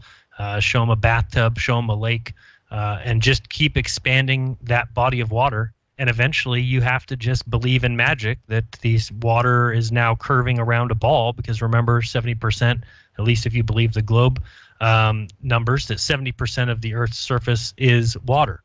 And again, it's very easy to start from there, and that's how I got there, is once I realized, well, wait a second, who measured the curvature of the ocean? And when you find out that, well, that was never done, it's an assumption. It's assumed that the Earth is a sphere, and so all the measurements of these oceans are just calculated in. They're not actually measured. So once you figure that out and you realize that water always finds its level, then you realize that the water sits in basins. That's the oceans. It sits in basins. It's protected. It can't spill over any edges or anything like that. And yet, like David says, you get the people who will ask you all the time, well, how don't you fall off the edge? But nobody asks the question of why these upside down cruise ships are able to just sail along on the bottom of the globe or on the side of the globe. It's all just make believe. And again, when somebody asks, why don't people? Somebody would have fallen off the edge by now. I just say, if you're on a big lake that had islands in it and you sail to the shoreline, can you fall off the lake? Right. Now think bigger. Yep. Think much bigger.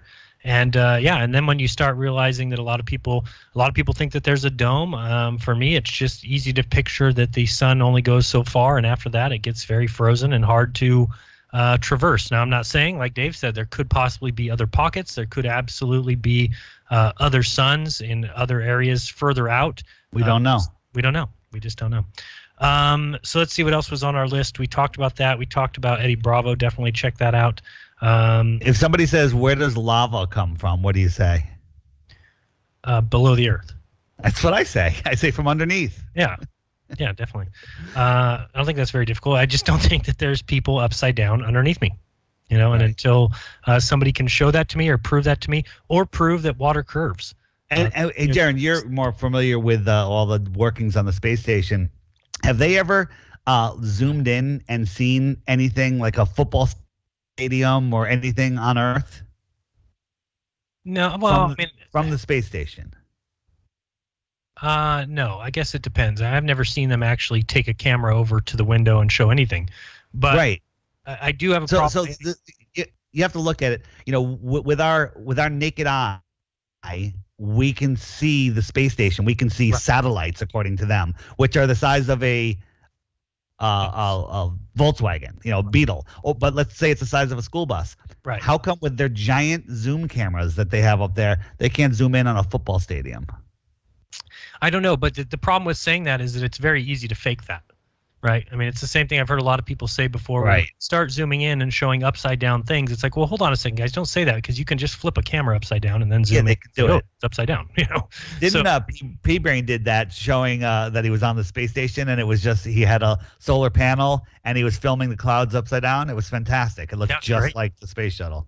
Yeah, no, it's so easy. And that's what I think people need to recognize is just the absolute ease that it would be to fake this stuff. It's just too easy. And when you're talking about, can they show anything from above? They could if they wanted to because it would be easy to fake. It would be easy to take a high-altitude drone, a high-altitude plane. But they haven't yet. No, but the reason why is because they can't show it live. So that's the problem. And that's what I've always said my problem with the ISS is that you can watch it go above your head at night, whatever that happens to be. But what you see when you go look at the footage from up there, well, there's nothing because when you're seeing it, it's night on the Earth, and they say, the ISS can't see the Earth at night. And then during the day, when you cannot see the ISS, they have camera footage supposedly showing the Earth go by. It looks completely fake to me. Again, it's up to people to decide whether or not they want to believe it. But when it's something like space, when it's something that you can't prove yourself, when you're talking about things that are just mathematical concepts that have been around since hundreds of years, and these guys pushed it so heavily and made science out to be the greatest thing since sliced bread, they certainly, if they ever realized they were wrong about the shape of the Earth, would never have been able to come out and admit that. In fact, they would just steer all their science in another direction and try and convince people that what they were saying is true. And now people believe in dark matter and dark energy and all these things which are just so full of nonsense. And they have to be there in order for their make-believe land to continue. So again, it's up to you if you want to believe that. If you want to believe that that's science, feel free. I, on the other hand, do not believe in any of that, and am waiting for them to prove to me the things that they taught to me at such a young age that should be readily apparent. These things should be as clear as could be. They're teaching children all these concepts, and then it's just there every single movie you watch and every they're lying to your kids. They're lying to the kids. They're lying to you, and they're going to continue to do it. And it's very easy to get people to believe in lies because you just need to convince that younger generation, and they do it through free public education. And it's everywhere. I mean, every movie I watch, the beginning starts with that spinning globe, which tells everybody who's watching the movie, hey, this movie is about to take place on this spinning. Or they zoom in to the first scene in the movie from outer space. Of course, right. Yeah. And this is it's just to reiterate over and over again, and it makes it very difficult for somebody to be able to step away from that and say, well, hold on a second. Okay, we've seen these movie clips where they show the zoom in. We've seen the globe spinning. We've seen all that, but what have we seen with our own eyes? And then you realize that even if you believe in the moon landings, the last time a human being stood with a camera and took a photo of the ball Earth was in 1972. And then once you realize that the moon landings were fake, then the next logical conclusion is then there's no human being in the history of the world that has ever taken a picture of the sphere Earth. Yet they keep forcing it on you as if it is done, as if it's done all the time. And it's not. No one's ever done it, period. So then you start realizing, well, wait a second, if no one's ever seen this sphere Earth, isn't it very easy for them to create CGI? And then you go back and you look at all the NASA footage from the 60s, which looks so ridiculously hoaxy, fake, it's not even funny. And then you look at videos like what's his name's movie, 2001 Space Odyssey, Kubrick. And you look at the way that they do it, and then you go and you look into the making of that movie, and you see that these are done with models in a black little box. It's a little tiny model in a little black box, and you see exactly what it looks like in the movie, and then you go watch all the footage from the 60s, 70s, and 80s, and it's identical.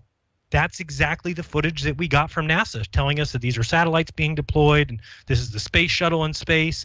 And then you see little reflections of people filming it with a video camera, and then you start to realize, oh, these things can just be models filmed in a black box. It would be almost too easy. And again, if space were real, there would be so much evidence of that fact, and there's none. And so it just becomes up to the person.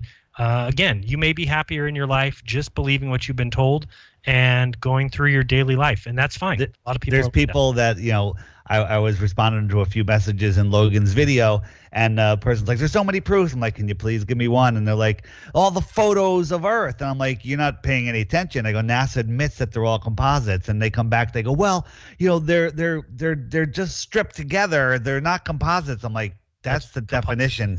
Because the Earth is so big, they can't get it. And I'm like, but they can photograph Jupiter and Saturn and Pluto, but they can't photograph the Earth. No, and then the person disappeared. They can actually land craft on asteroids.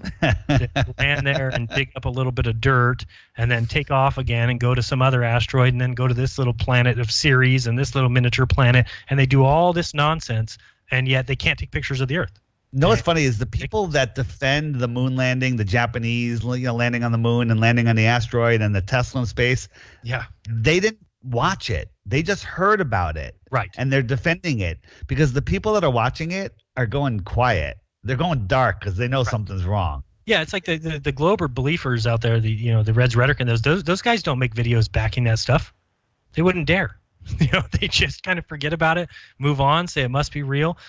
Dave, I still remember that as one of the funniest videos we ever did. Do you remember us sitting down to watch that and they showed that stupid Tesla car in space? We were live when that happened. Yeah. It was, it was just embarrassing. I feel embarrassed for people.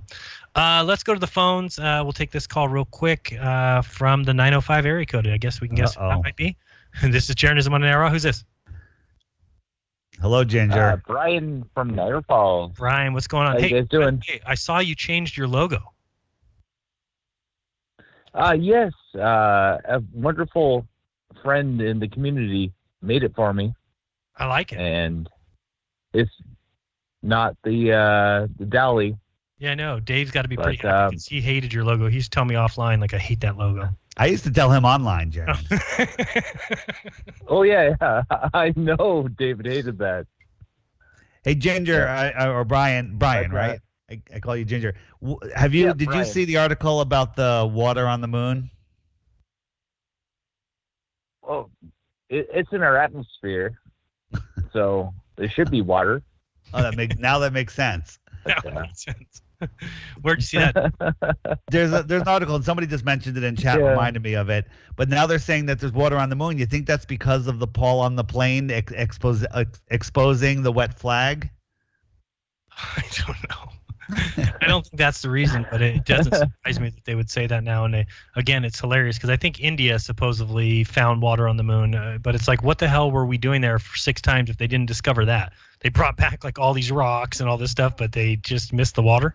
Well, of course there's water because there has to be moisture to make those footprints, be so crisp. Yes. You can't have a footprint in dry powder. No. What about the petrified wood?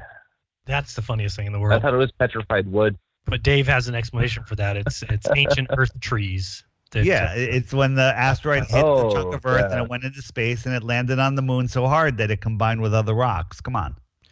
Dave and I are going to do a good video. I'm sorry.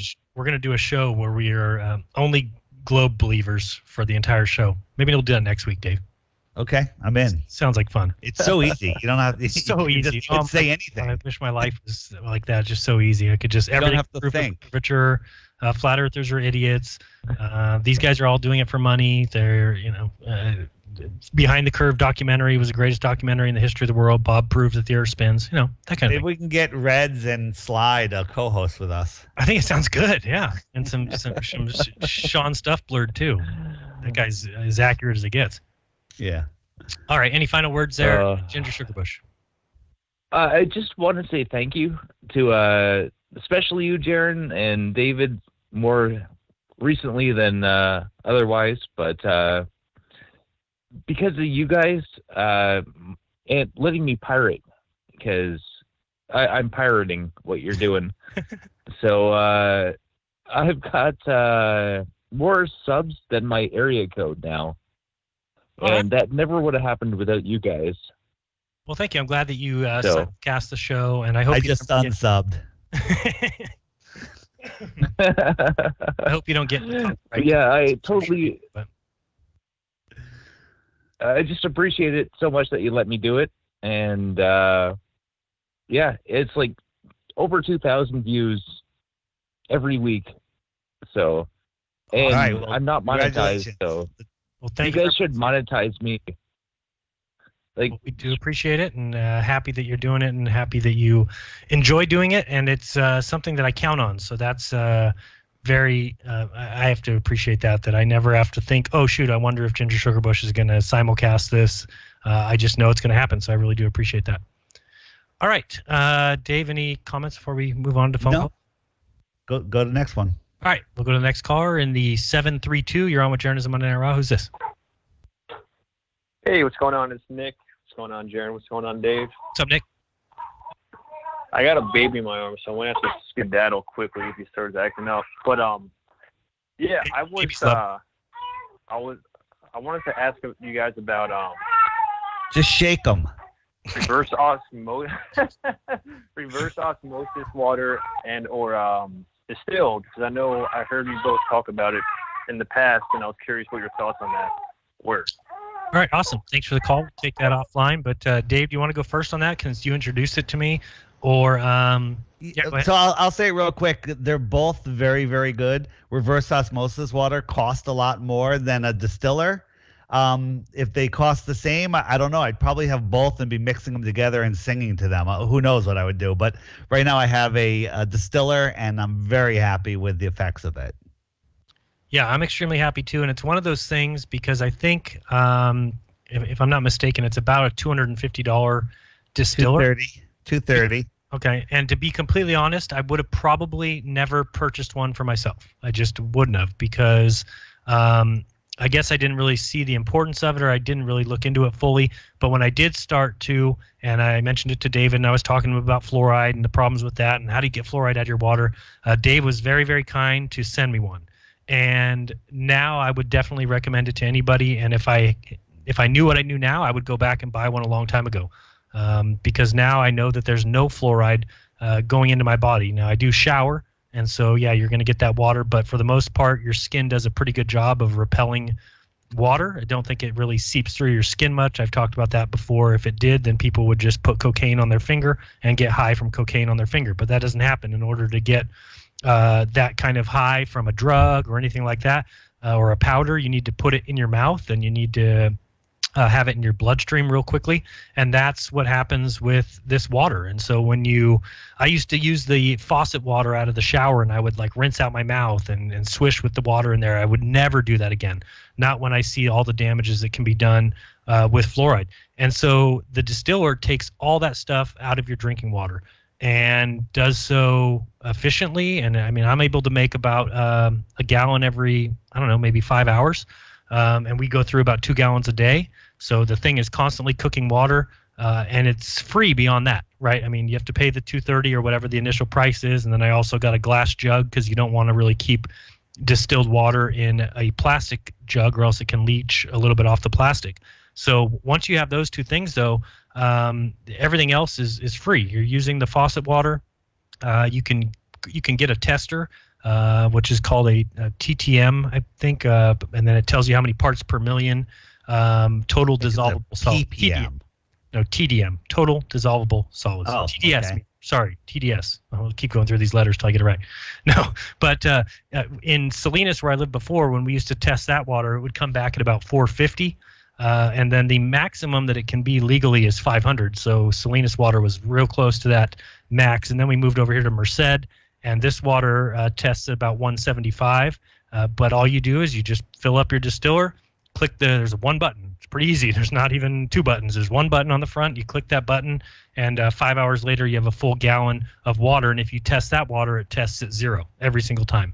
So once you know that stuff's out of your water, it just is so much better. The water's cleaner tasting.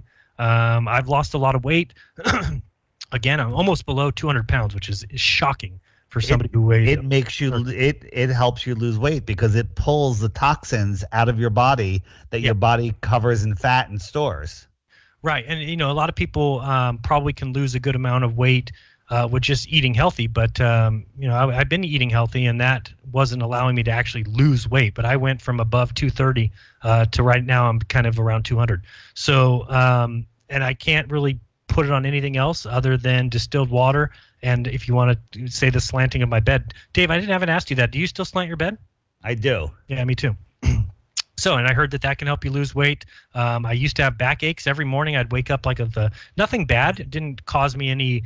It wasn't like I wasn't able to go do yard work or something. No, it was just a little nagging backache, but I don't have that anymore. So I wake up and I don't. Come to think of it, I had back problems. I pretty much cured it, but they would come and go. I really haven't had a back problem since I tilted my bed. Yeah, so I mean, and these are the kind of things that I talk about. This costs absolutely nothing. Get 2 cinder blocks. If you have a king size bed, I think a cinder block is exactly 8 inches, which is pretty much exactly the 5-degree tilt that you should have on your bed. And when you watch, there's a ton of videos out there about it. It's just kind of look up inclined bed.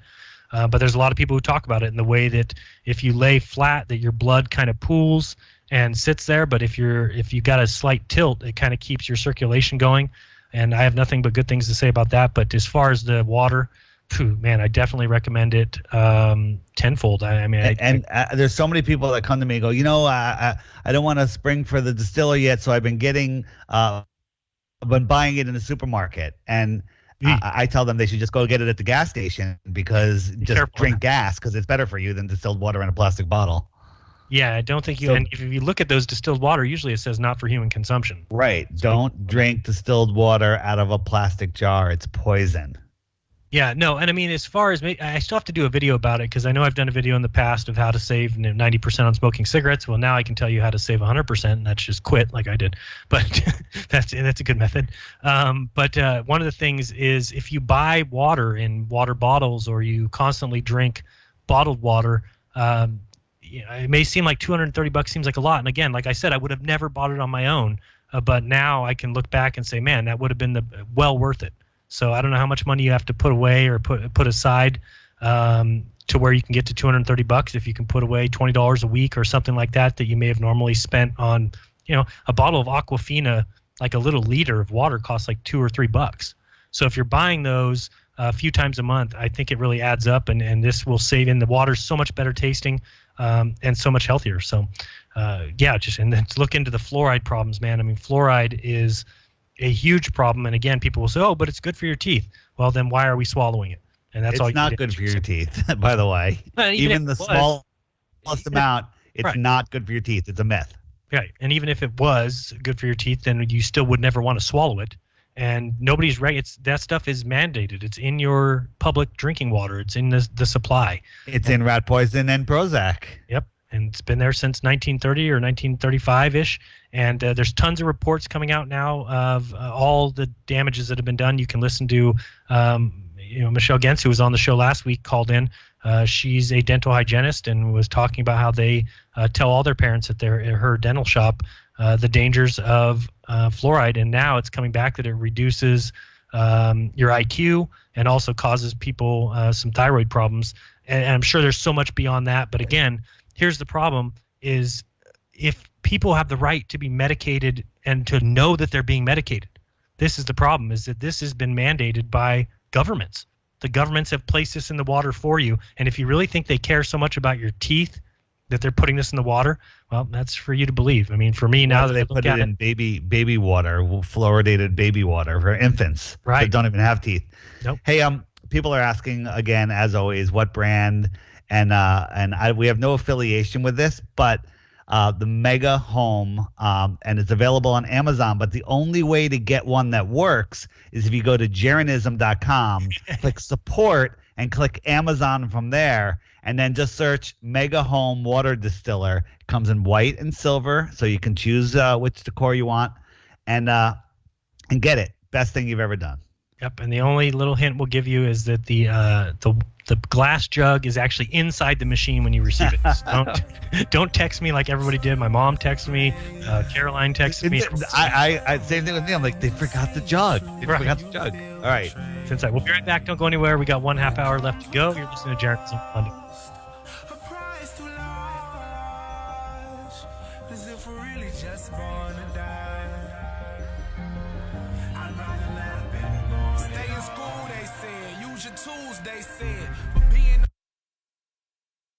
Tell me about the waters of your homeland, Modi. It is well known that the key to escaping the matrix is purifying your consciousness.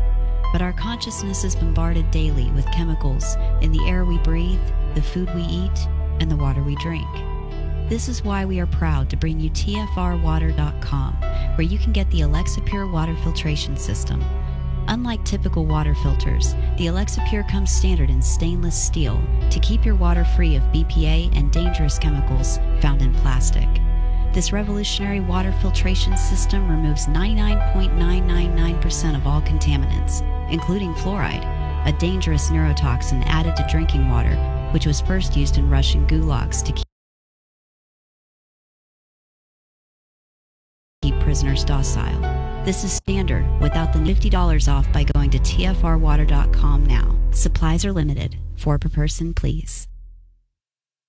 Hey folks, guess what the #1 phrase that Life Change Tea receives by email? You ready? We love this tea! We love this tea! Time after time, week after week, we love this tea! Life Change Tea gives you more energy, a beautiful cleansing, and fulfills its slogan perfectly. The tea that makes you go. So if you want to be on your health game, log on to getthetea.com and order Life Change Super Strength Tea. Packages come in a 1-month supply, and when you brew this stuff, wait until you see the results. Aren't we all about the results? And with a lot of people's health struggling, we can use a little bit of help. Doctors will tell you disease starts in the gut. So log on to getthetea.com. That's getthetea.com. Be our next email saying, I love this tea. I love this tea. Get the tea at getthetea.com. Helping America one tea bag at a time. More than a dozen astronauts have officially reported UFOs. Hundreds of hours of UFO footage were filmed by astronauts aboard the space shuttle. Many of these UFOs can only be seen in ultraviolet light. Retired former Apollo astronauts and cosmonauts now tell their stories of their own personal UFO encounters. We have an unidentified flying object. The Enigma Channel, intelligent television for planet Earth. EnigmaTV.com.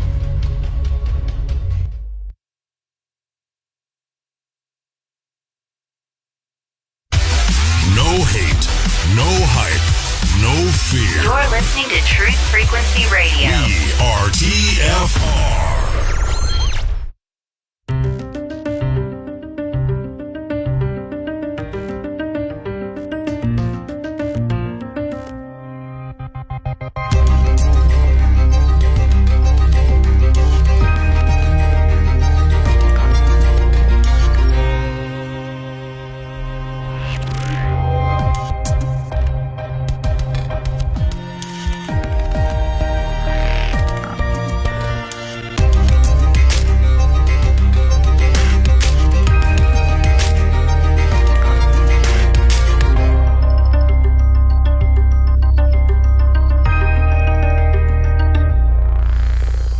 All right, welcome back. You are listening to Jeranism Monday Night Raw. We've got another half hour to go. We've got phone calls. If you want to get in on the conversation, call 213-233-3998.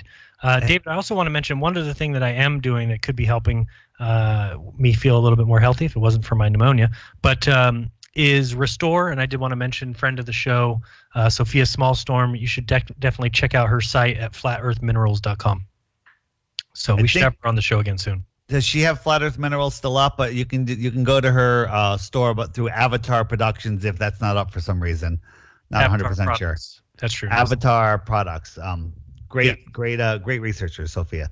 Hey, before we go to the call, I just want to talk about I was down off of Puerto Rico, and it's 18 degrees north latitude there, so I'm 18 degrees off the equator. Versus up here, I'm 42 degrees. So that's, 24 degrees?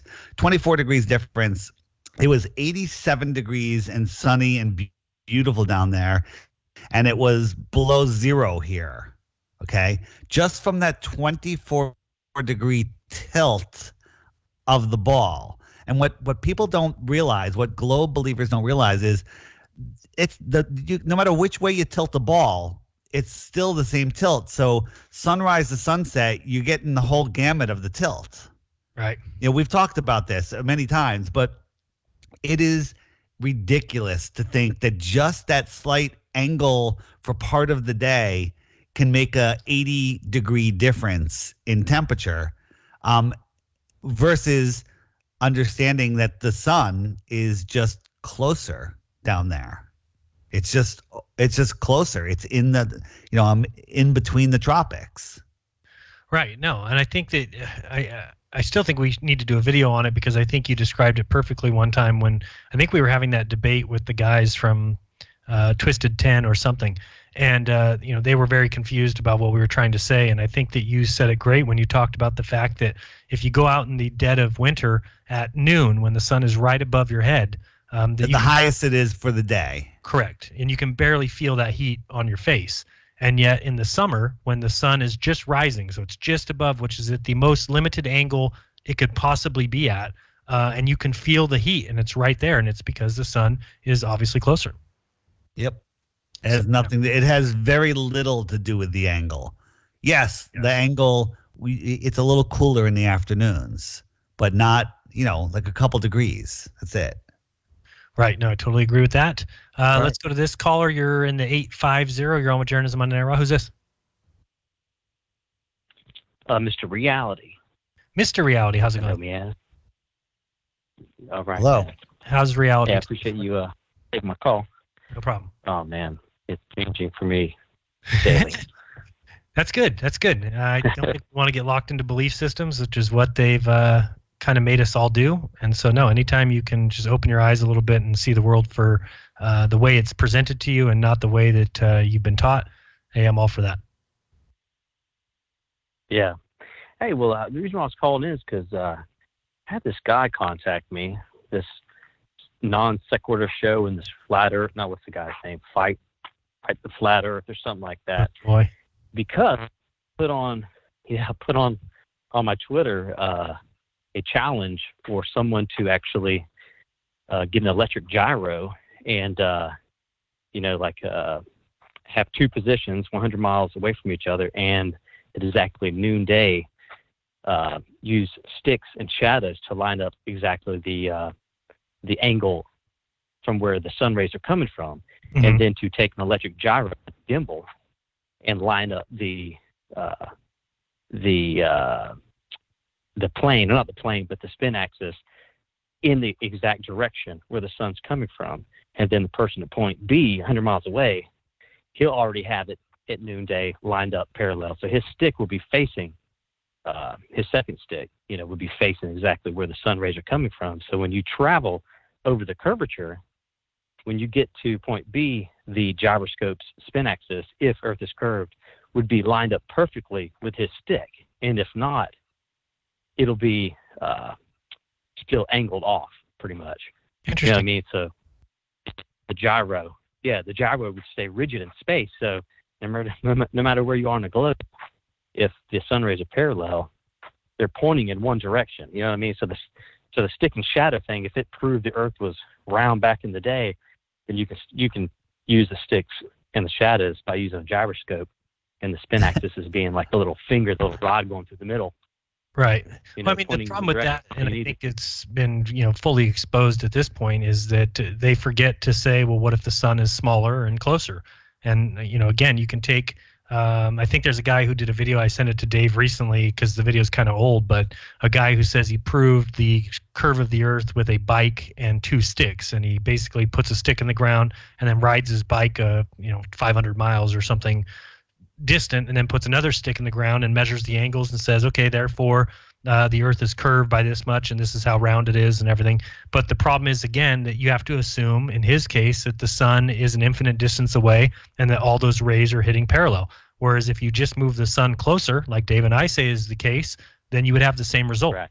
That if you have a little light above 2, Well, that go ahead. Yeah, well, I did like a little small scale model. And I think that's what I got got their attention when I showed them. If you angle the spin axis, if you line up a stick 90 degrees, to the 180 degree parallel plane, if you line it up, measure the sun's angle, then you're going to grab the gyro that's in the gimbal, before, like, you're going to force it. So you're going to apply torque. You're going to start the gyro up. It's going to spin. You're going to put it in your car, just a regular old electric gyro, and you're going to drive to the other location where at the same time he found the direction that the sun was coming from.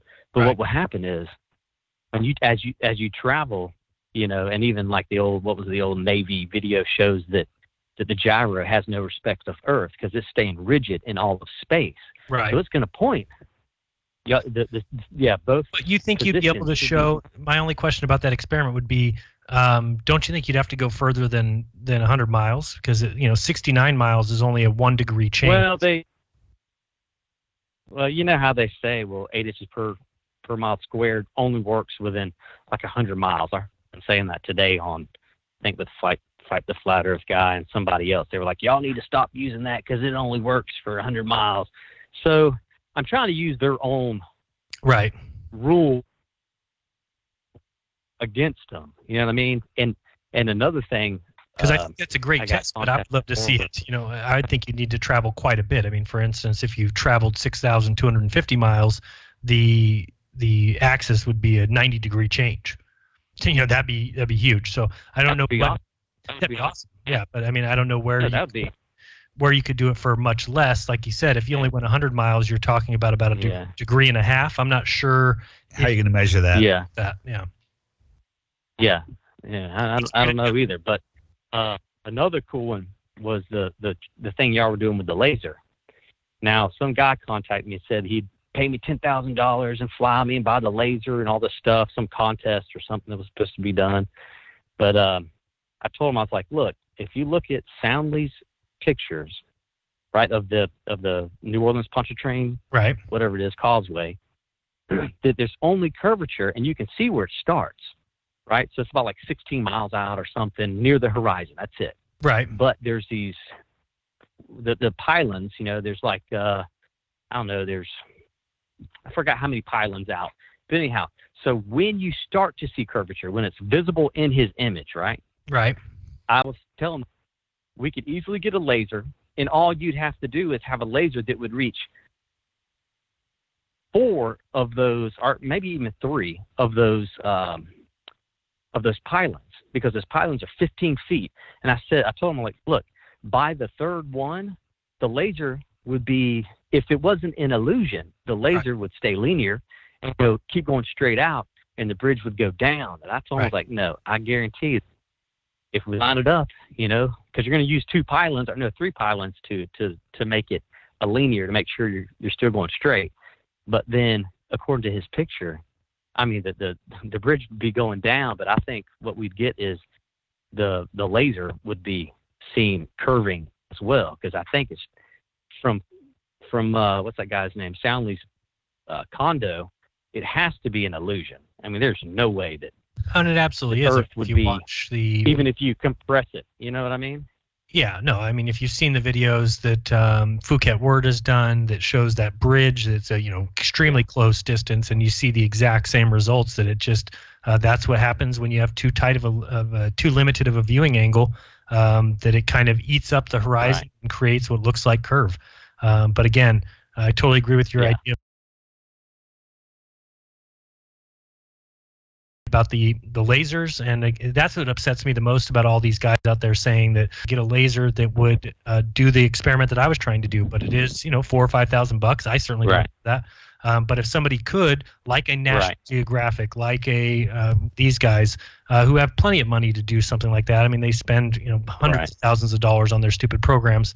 All you would need is a very expensive laser like that can hold a beam diameter for a short distance, and you wouldn't even need it to go very long, 5, 6, 7 miles, and you're going to know right away. So, all right, appreciate the call. Thanks so much. We're going to move on because we've got a few more here. Let's go to the 512. You're on with Jeranism Monday Night Raw. Who's this? 512 area code, which I believe is Tejas. Going once, going twice. Sold. How about the 818 area code? You're on with Jeranism Monday Night Raw. Who's this? Hey, Jeran, it's Jeff from LA. What's up, Jeff? How's it going down there in LA? All good, dude. All good. I'm the guy with the Flat Earth T-shirt, straight out of Flat Earth. Now, is LA south of you, Jeran? Yes, it is. So you mean out there? Oh no, it could be down there. No, over no. there. Over there is fine. Yeah. I'll put this down. Yeah. Sorry. Kind of mixed it up. Can I say that? Nicely south.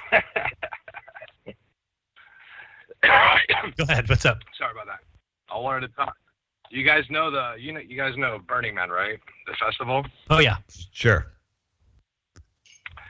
I was there in September. I went for the first time, and I was with a good buddy of mine. He's also one of us, and and surprisingly, there was a flat Earth debate. It was we looked in the booklet, and it was like the next day, and I was like, oh my God, I don't believe it, because we didn't see anything flat earthy over there, when we went.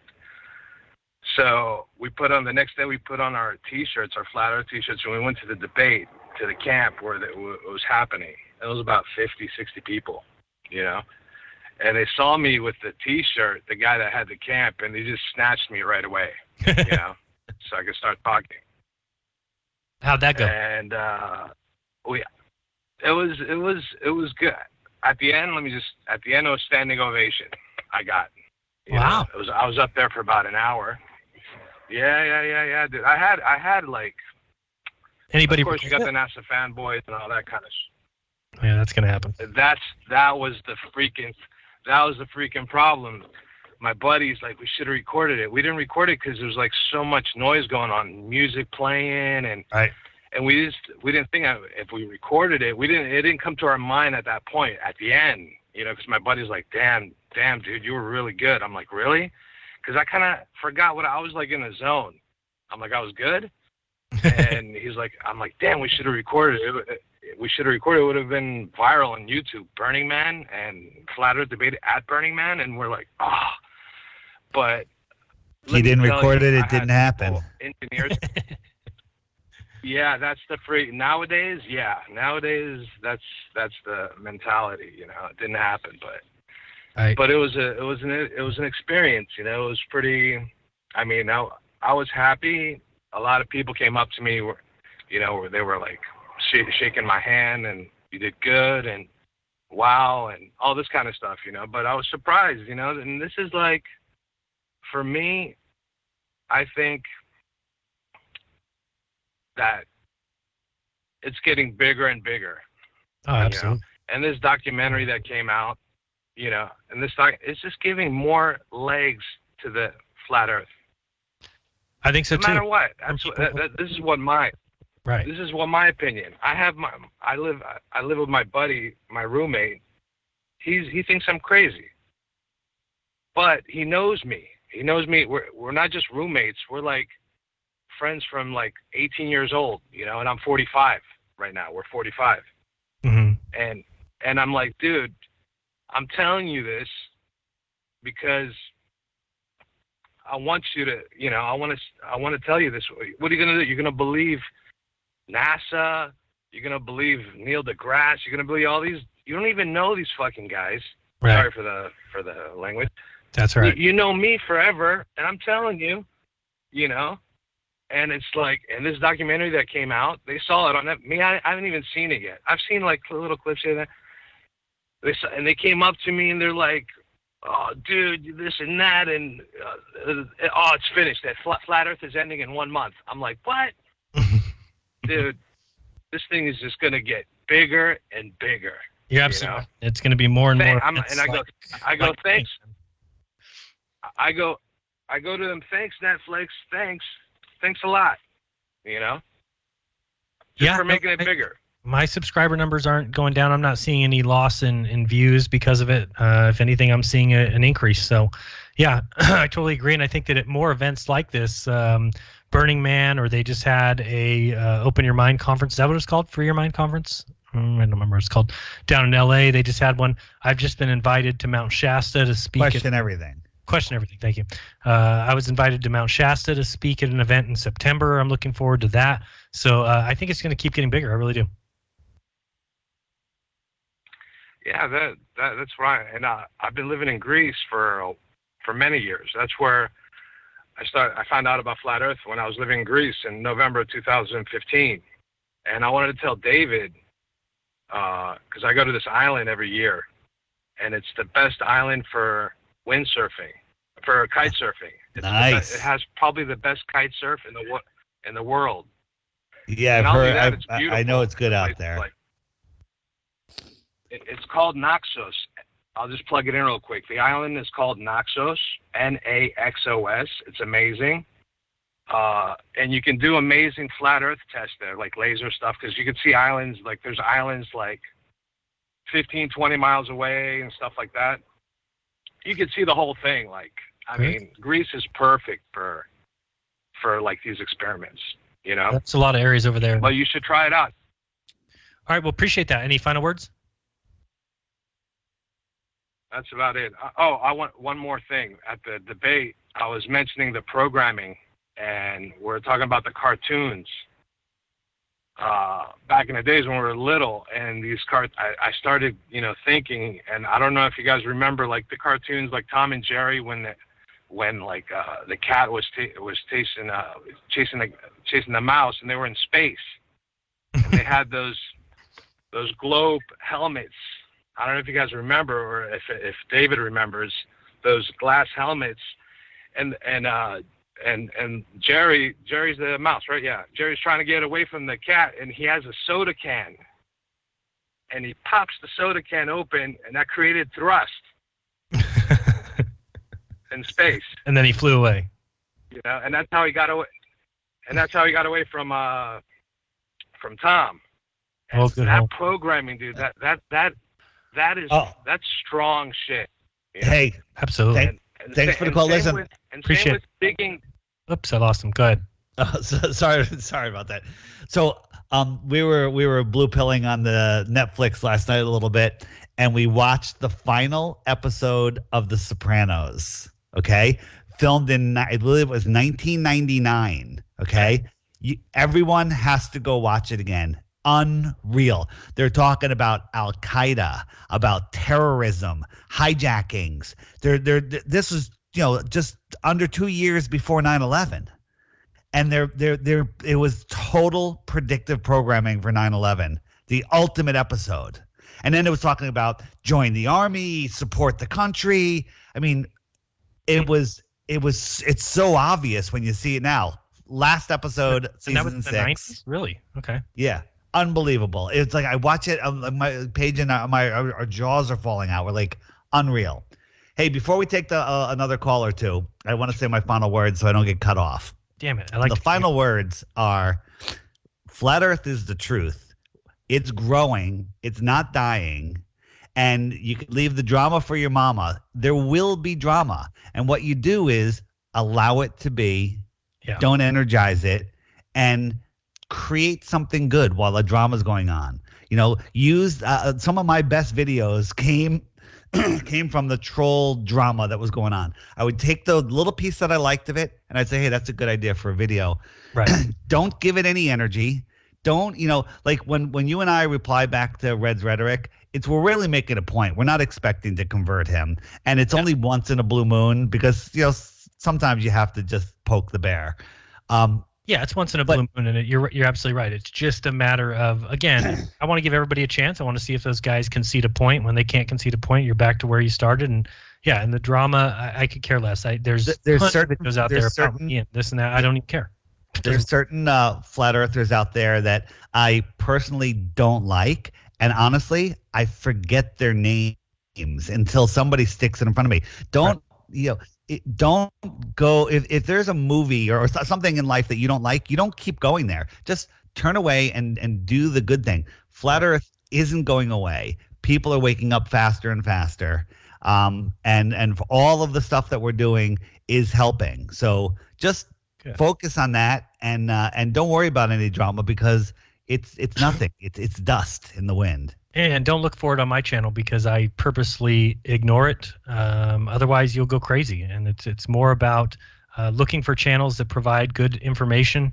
Not all the information that every channel provides is going to be fantastic, but you find the channels that you get the good information, you take the good, you leave the bad, and you move on. And if people disagree about certain points, then let them. I mean, it's for you to decide which person gives a better argument on their behalf or on their side, and that's how I look at everything, and I move forward. But yeah, if you get caught up in the drama and you spend a week and a half making a show about it, and this, it's just, to me, you're going the wrong direction. So I keep moving forward, and anytime you're worrying too much about drama, then you're moving backwards, and I don't want to move backwards. So yeah, and even with the people that do move backwards, it doesn't matter. The truth is coming out. People are waking up, and that's just the bottom line. So Earth is flat, and nothing any drama is doing is going to change that. Right, and once you wake up to flat Earth, you don't go back. No, I can't. I mean, I've always tried to look at ways because a lot of people have said, "Oh, but Jeran, at this point, you would never." Even if you were shown evidence of the globe, you would never go back. And it's like, no. I would definitely go back if shown evidence of the globe. But at this point, it's getting to the point where you're like, well, where's the evidence going to come from? I mean, where is it by now? How could it not be there by now? How could it be something that's being taught to children, and yet the evidence cannot be there unless you believe in Red's rhetoric and condensing images, that I can make my countertop condense and I can get a curve there. I can make a straight line on my computer, condense that, and there's curve there too. So it's easy just to dismiss those guys and move on. And also, for those of you that don't have big channels, that aren't doing, don't know what to do, you can help. Take your flat Earth knowledge and go into these chats like on Logan's channel and reply nicely to these people that are throwing out questions, or making comments. Just reply. But know this one thing. On his channel, he doesn't allow any links to go through. So you can be linking them answers. Say, hey, so-and-so, check this video out. You'll see that response, but nobody else will see it, not even the person that sees it, that gets it. So you have to tell them the name of the video, or tell them, go, hey, check out the first video on my channel, or whatever it is. So don't waste your time putting links in there, but do spend some time over there trying to respond to people that don't know that there's a question. I agree, and we're all doing the best that we can too. So I think sometimes I hear shit about certain channels or hear certain things about certain content creators, and I think it's a lot of the times unfair because it's just you need to do what feels best for you, and that's what I've always done on my channel. That's what David does. If you notice, our channels are completely different. David's videos are 100% different than mine, but it's what David likes to do. It's what I like to do. We've found our niche. That's what we like to do, and so that's what we do, and we think we're doing a good job spreading the flat Earth. And I just think everybody can be like that. And just because you don't see other people doing videos like you want to do them your own way. Do whatever makes it a video that you would want to watch. That's all I do. I try to add a little humor because that's something I like in my videos. And I think each person has a strength, and we can all kind of piggyback off each other. And sometimes Dave does something that gives me an idea for a video, or I do something that gives Dave an idea for a video, and that's how we kind of all can work together. So. Right. Well, David, now we have no more time for calls, so way to go. We can take one more call. We got 2 minutes. Let's go one more call. You're on. This is the 720 area code. What's up? Hello? Hello. What's going on? Yeah, David Gordon here. Am I talking to you? Yeah, David, go ahead. You only got a minute. You only got a minute. Okay. Yeah, I just came up with an interesting moon landing false proof, and that is that all the photographs that show the moon, the Earth kind of on the horizon have to be fake, because based on the moon having that face always to Earth at the same time, right? Every bit of the shot of the Earth would be directly overhead. Yeah, I think that they say that all directly overhead. The all only those place it could be. images are during orbit, but no, I totally agree with you. Oh, that's it. All right, guys, it was been fun. Definitely. Minor note. Thanks so much. Appreciate it, David. David's a good listener and good supporter, so thank you very much, David. Everyone else, we'll be back next week. See you then. Thanks again for a great show. Hey, thanks. Appreciate it. Really weird. All right. Phone line went off. All right, guys. Till next time. Peace. Glow Busters next weekend, right? Glow Busters.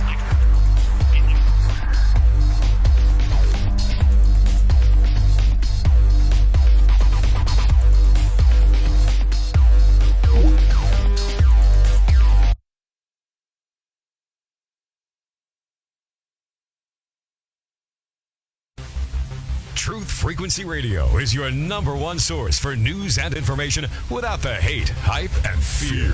We're proud to feature cutting-edge programs like Beyond the Veil with Chris and Cherie Geo, X Squared with Brooks Agnew, Paranormal Portal with Brent Thomas, Jeranism RAW with Jeran and Missa, Fearless with Frank Castle, Strange World with Mark Sargent, The Eye of Ra with Ra Castaldo, The Infinite Fringe with Billy Ray, Ironworks with Josh Corey, The Kev Baker Show, and dozens more. Did you know you can listen from any telephone by dialing 641-793-7117 or call into your favorite show toll free at 833-TFR-LIVE. Uncensored talk and news you won't hear in the mainstream media. Truth Frequency Radio, your protection from deception. Budget proposal, no impeachment. I'm Ann Cates. President Trump has unveiled a $4.7 trillion budget, including massive cuts in red ink. We do have large deficits. That's why we're here transparently saying that we have a problem as a country. That it takes a long time to get out of that mess. Acting White House Budget Director Russell Vought, outlining the plan, asked about Mr. Trump's campaign pledge that he would eliminate the national debt in 8 years, and that was with the prospect of a Republican House. Instead, the debt has risen another $2 trillion. We are confident that the president's historic tax reforms, deregulation, trade policy, unleashing American energy will continue our economic growth. The plan is based on 3% economic growth continuing for 15 years so it can balance. Bob Costantini, the White House. House Speaker Nancy Pelosi has told the Washington Post that she is against impeaching the president. Correspondent Manu Raju. She says, I'm not for impeachment. This is news. I'm going to give you some news right now because I haven't said this to any press person before. But since you asked, I've been thinking about this. Impeachment is so divisive to the country that unless there's something so compelling and overwhelmingly and bipartisan, I don't think we should go down that path because it divides the country, and he's just not worth it. Investigators